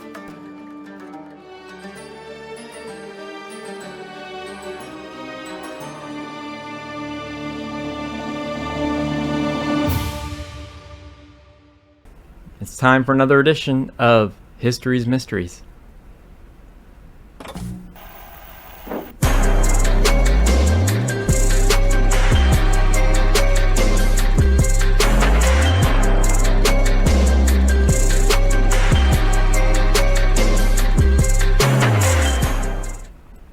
So Jake and Opa, when I bring up Nicole Brown Simpson and Ronald Goldman and who killed them, what would you guys say? Probably O.J. Simpson, right? If it doesn't fit, quit. I quit. No, I messed it up. If it doesn't fit, No, you must I have quit. Yeah, I don't know too much about it, honestly. Well, I always thought that O.J. did it, but my mom always told me that I needed to look into a man by the name of Glenn Edward Rogers. And so today for History's Mysteries, we'll be talking about Glenn Edward Rogers. He was an American convicted serial killer known as the Cross-Country Killer and the Casanova Killer. He claimed to have over 70 victims, but was only convicted of 3. So for this first clip, we're going to be learning about how that case and this man go together. So check this out.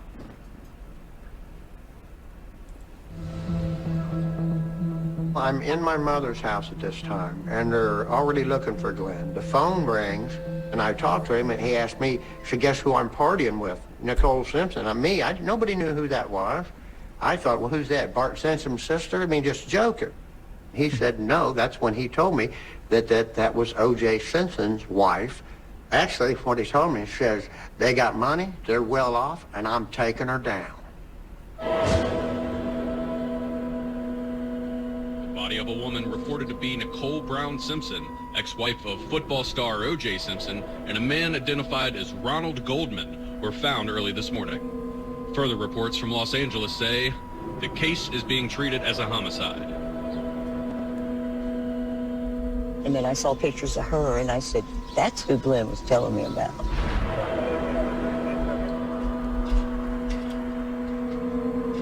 Detectives from the Los Angeles Police Department sought and obtained a warrant for the arrest of O.J. Simpson, charging him with the murders of Nicole Brown Simpson and Ronald Lyle Goldman. I read how the L.A. District Attorney charged O.J. with the murders. I believed my brother was involved, but who in the hell was going to listen to me? Meanwhile, investigators for the defense found signs that pointed in Glenn's direction. This is where the murder happened. Straight across the street was Nicole's place. The most significant witness in the whole case was Tom Lang. Lived down the street, he came up to this corner, started to walk across the street, gave a verbal command to his dog, and he spotted Nicole Simpson. He locked eyes, as his words, he locked eyes with her, and then went that way. He also noticed a man in an angry stance right in front of her gate, and he described that person as either white, Asian, or Hispanic, but definitely not African American. He saw a white Ford F-350 vehicle parked in the street. It would be my wish to find out who it was that was driving that Ford F-350. Letters and pay stubs show that Glenn was living in Hollywood and working for a company fixing houses and painting across the city. As a painter, Glenn had access to a white pickup truck like the one seen at Nicole's place. And there were more clues tying Glenn to the murders. We felt throughout the criminal case and to this day that killer came from the world of Faye Resnick. Faye Resnick was a friend of Nicole's. Faye Resnick was a drug user, a drug abuser, a drug addict that had gone into treatment.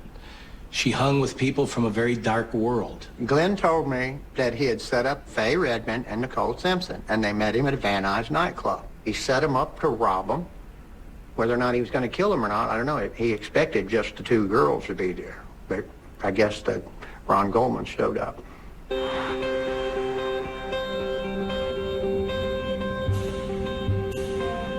At the time, I had my suspicions, but I didn't know how he did it or if he really was the killer. It'd be years before Glenn would say what really happened. So Glenn Rogers' own family knew that he had something to do with it, but they felt like nobody would believe them. So now for this next clip, we're going to be going into his arrest and his confession. So check out this clip.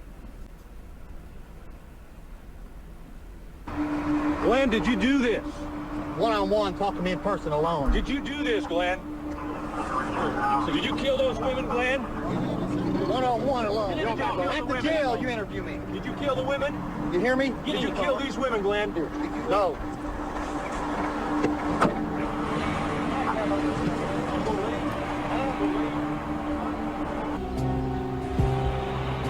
Well, we took him to the state police post, and he wanted to know what we were there for.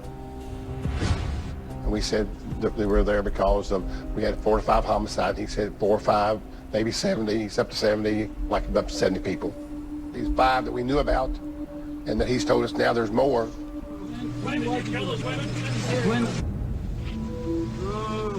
Glenn, did you kill those women? How many people did you kill? Did you kill him, Glenn? 6 weeks after OJ was found not guilty, the law caught up with Glenn. It wasn't long before my brother was dropping hints about his past crimes.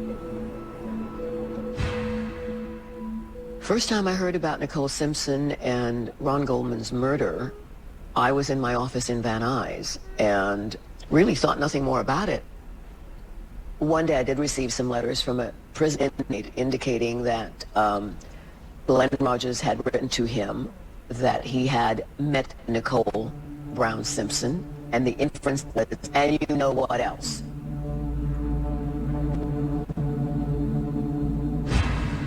We forwarded it immediately to the O.J. Simpson prosecutors.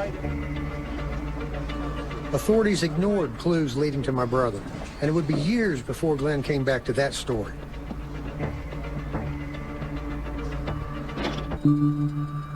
Now Glenn added a twist that he never told me. A husband's anger over a high-dollar gift that had been kept by his ex-wife was behind it all. Glenn told the criminal profiler he was paid to steal back Nicole's diamonds. Can you show me a set of earrings that would cost approximately $20,000 about 20 years ago? O.J. Simpson allegedly hired Glenn Rogers to get into the house of Nicole Brown Simpson and get a pair of earrings. Essentially, his belief was that they were worth $20,000. So Glenn Rogers confessed to being the killer of Nicole Brown Simpson, and prosecutors totally ignored it, like he never even did it. Glenn says he was hired by OJ to steal back earrings that were $20,000. So that's how much her life was worth.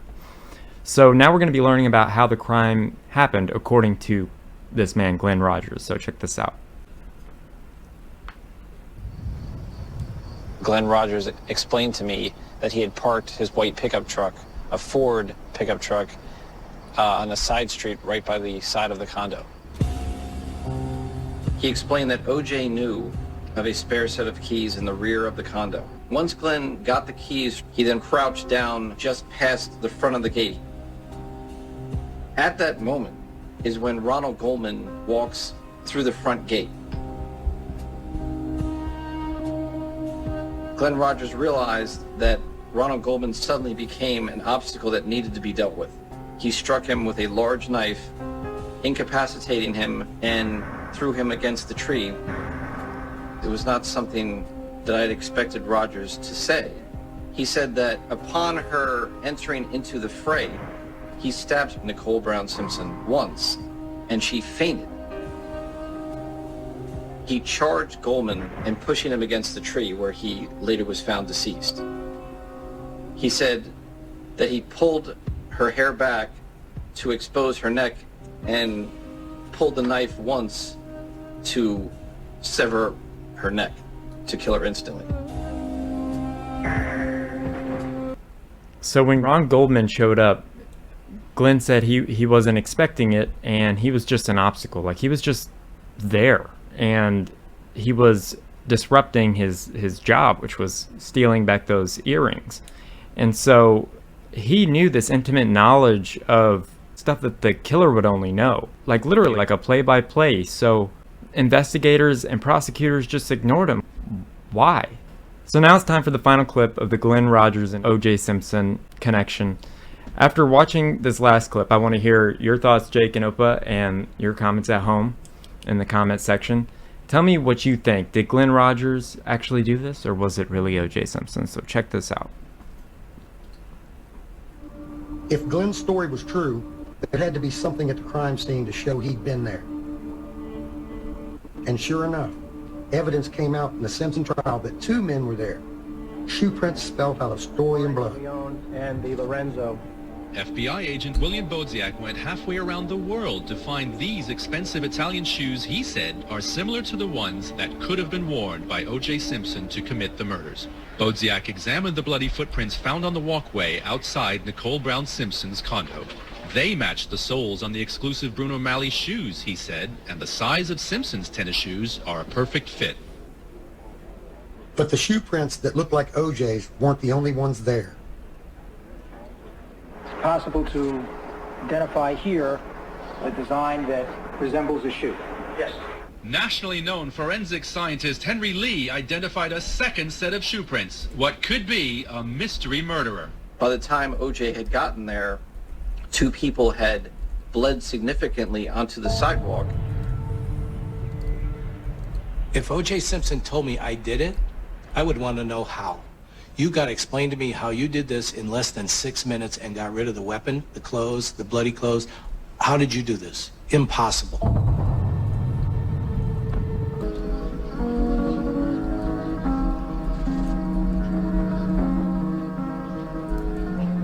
Somber members of the Brown family attended a candlelight vigil marking the first anniversary of the death of Nicole Brown Simpson and her friend Ron Goldman on June 12, 1994. Family members wore angel pins in memory of Nicole, who had collected angel jewelry before her death.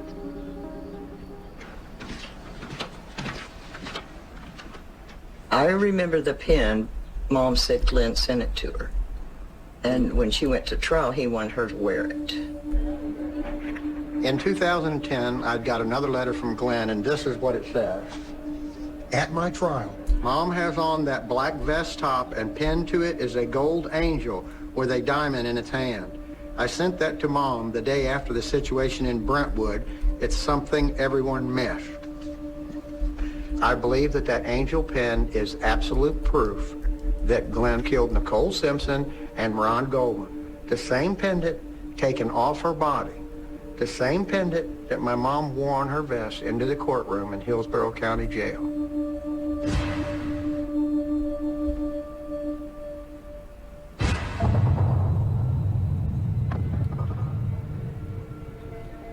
"18 months after he was captured, a Florida judge sentenced Glenn to death for killing Tina Marie Cribbs in the Tampa 8 motel. May God have mercy on your soul. On July 16, 1999, California sentenced Glenn for the murder of Sandra Gallagher, who was found in her burnt-out truck. Now, this man not only attacked our daughter, he brutalized her, he raped her, he set her on fire, killed her. This man does not deserve to live. After that last trial, my brother became one of the few men in America sentenced to face 2 separate executioners. And because of that, other families like those of Linda Price in Mississippi could never get their day in court. Just about every other state where Glenn was suspected quietly dropped their investigations. So that's pretty convincing evidence for me. I mean, what are your thoughts, Jake? Yeah, that definitely sounds to me like he is an evil man. And it does make a lot of sense, and it makes me wonder why such media attention is given to paint OJ as the actual murderer. I mean, there's, you know, the book that was written by her family.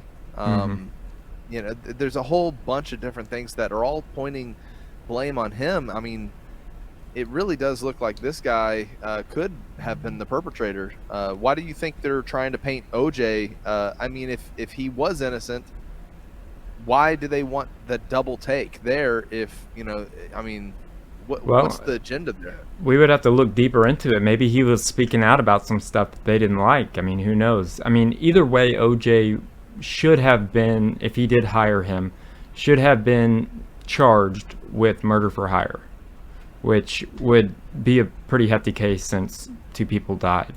But, you know, who knows? Who knows? This guy could have been, you know, MK Ultra, been working for, you know, the feds or somebody else. I mean, Opa, what do you think about it? Because you were, I mean, you watched it on TV, I bet. Yep, sure did. I think a lot of people had their minds made up regardless of any kind of evidence or any kind of feelings that they had. I think that the Goldman family didn't like OJ. I think that the Simpson family didn't like OJ. I think a lot of the prosecutor felt like it was an easy case just to to accuse him and kind of make up the evidence against him, and so once they made up their mind, that was it. So I'd like to say, Mom, great find, because I found all this stuff because of her. So that's all I got for the OJ and Glenn Rogers topic, but I got one more funny clip for you guys today, and it's my volume 3 of pranking scammers. Jake, you're gonna like this. Check this out.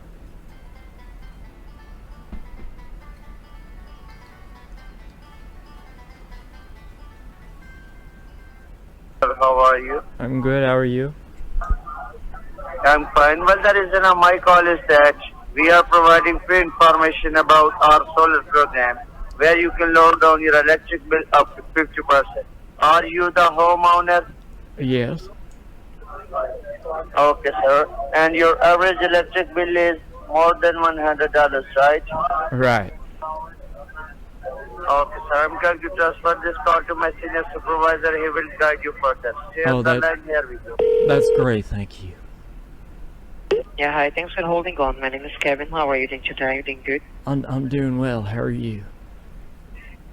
That's good to know. I'm fine. Thanks for asking. Well, I'm not going to take much of your time. Okay. We are providing free information about solar, and you mentioned that you are the homeowner, right? Yes, I am.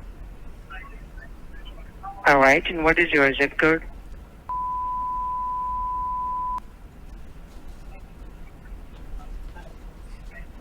All right. And your average electric bill is $100 a month, right?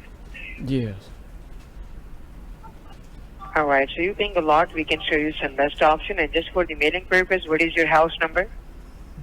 It's...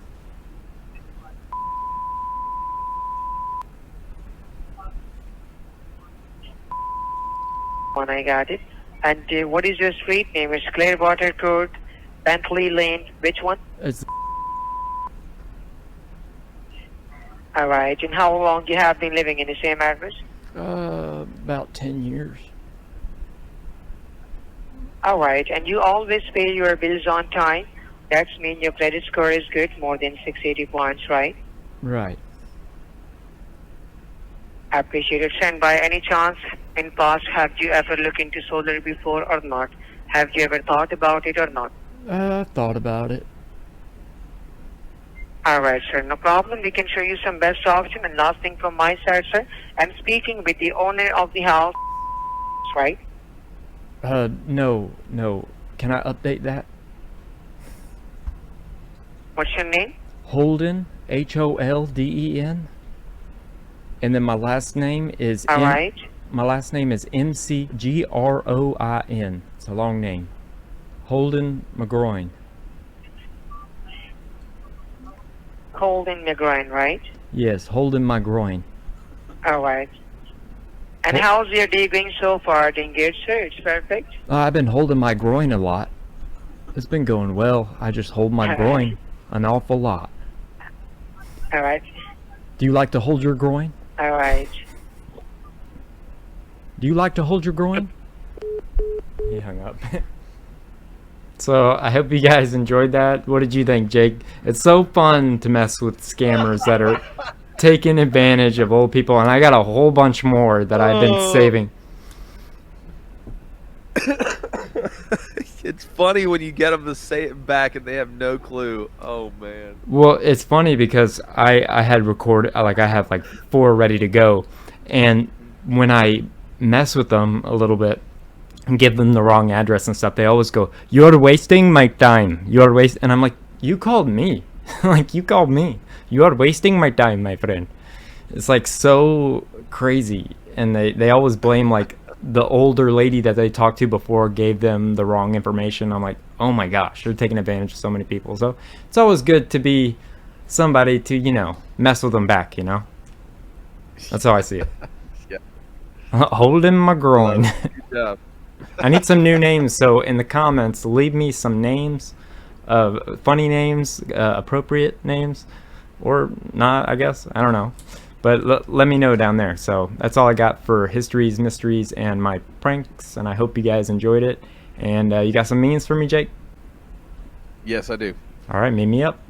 I know you're a little younger than I am. I've adopted the attitude of the great Negro leagues went on to become Negro.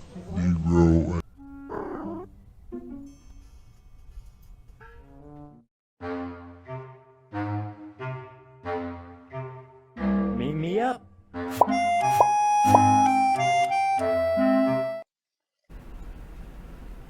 Alrighty.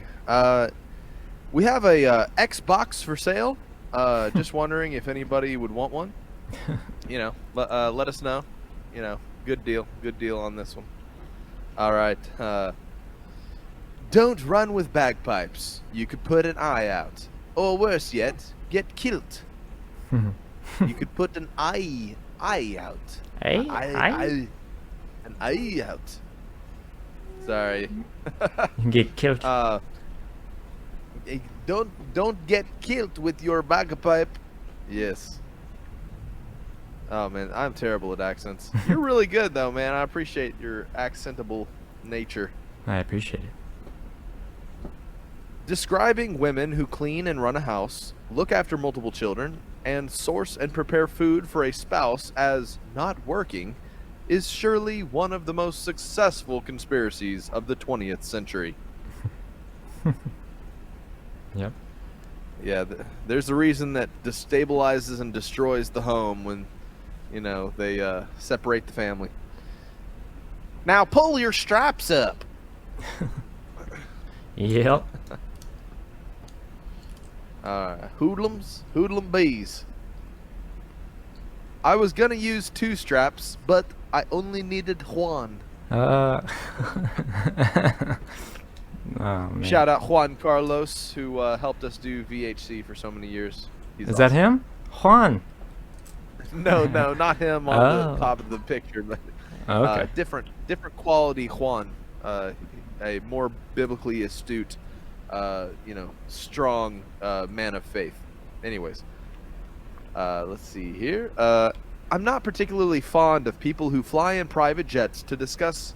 I'm not particularly fond of people who fly in private jets to a meeting where they discuss how to take my car and feed me bugs. But that's just me. Yeah.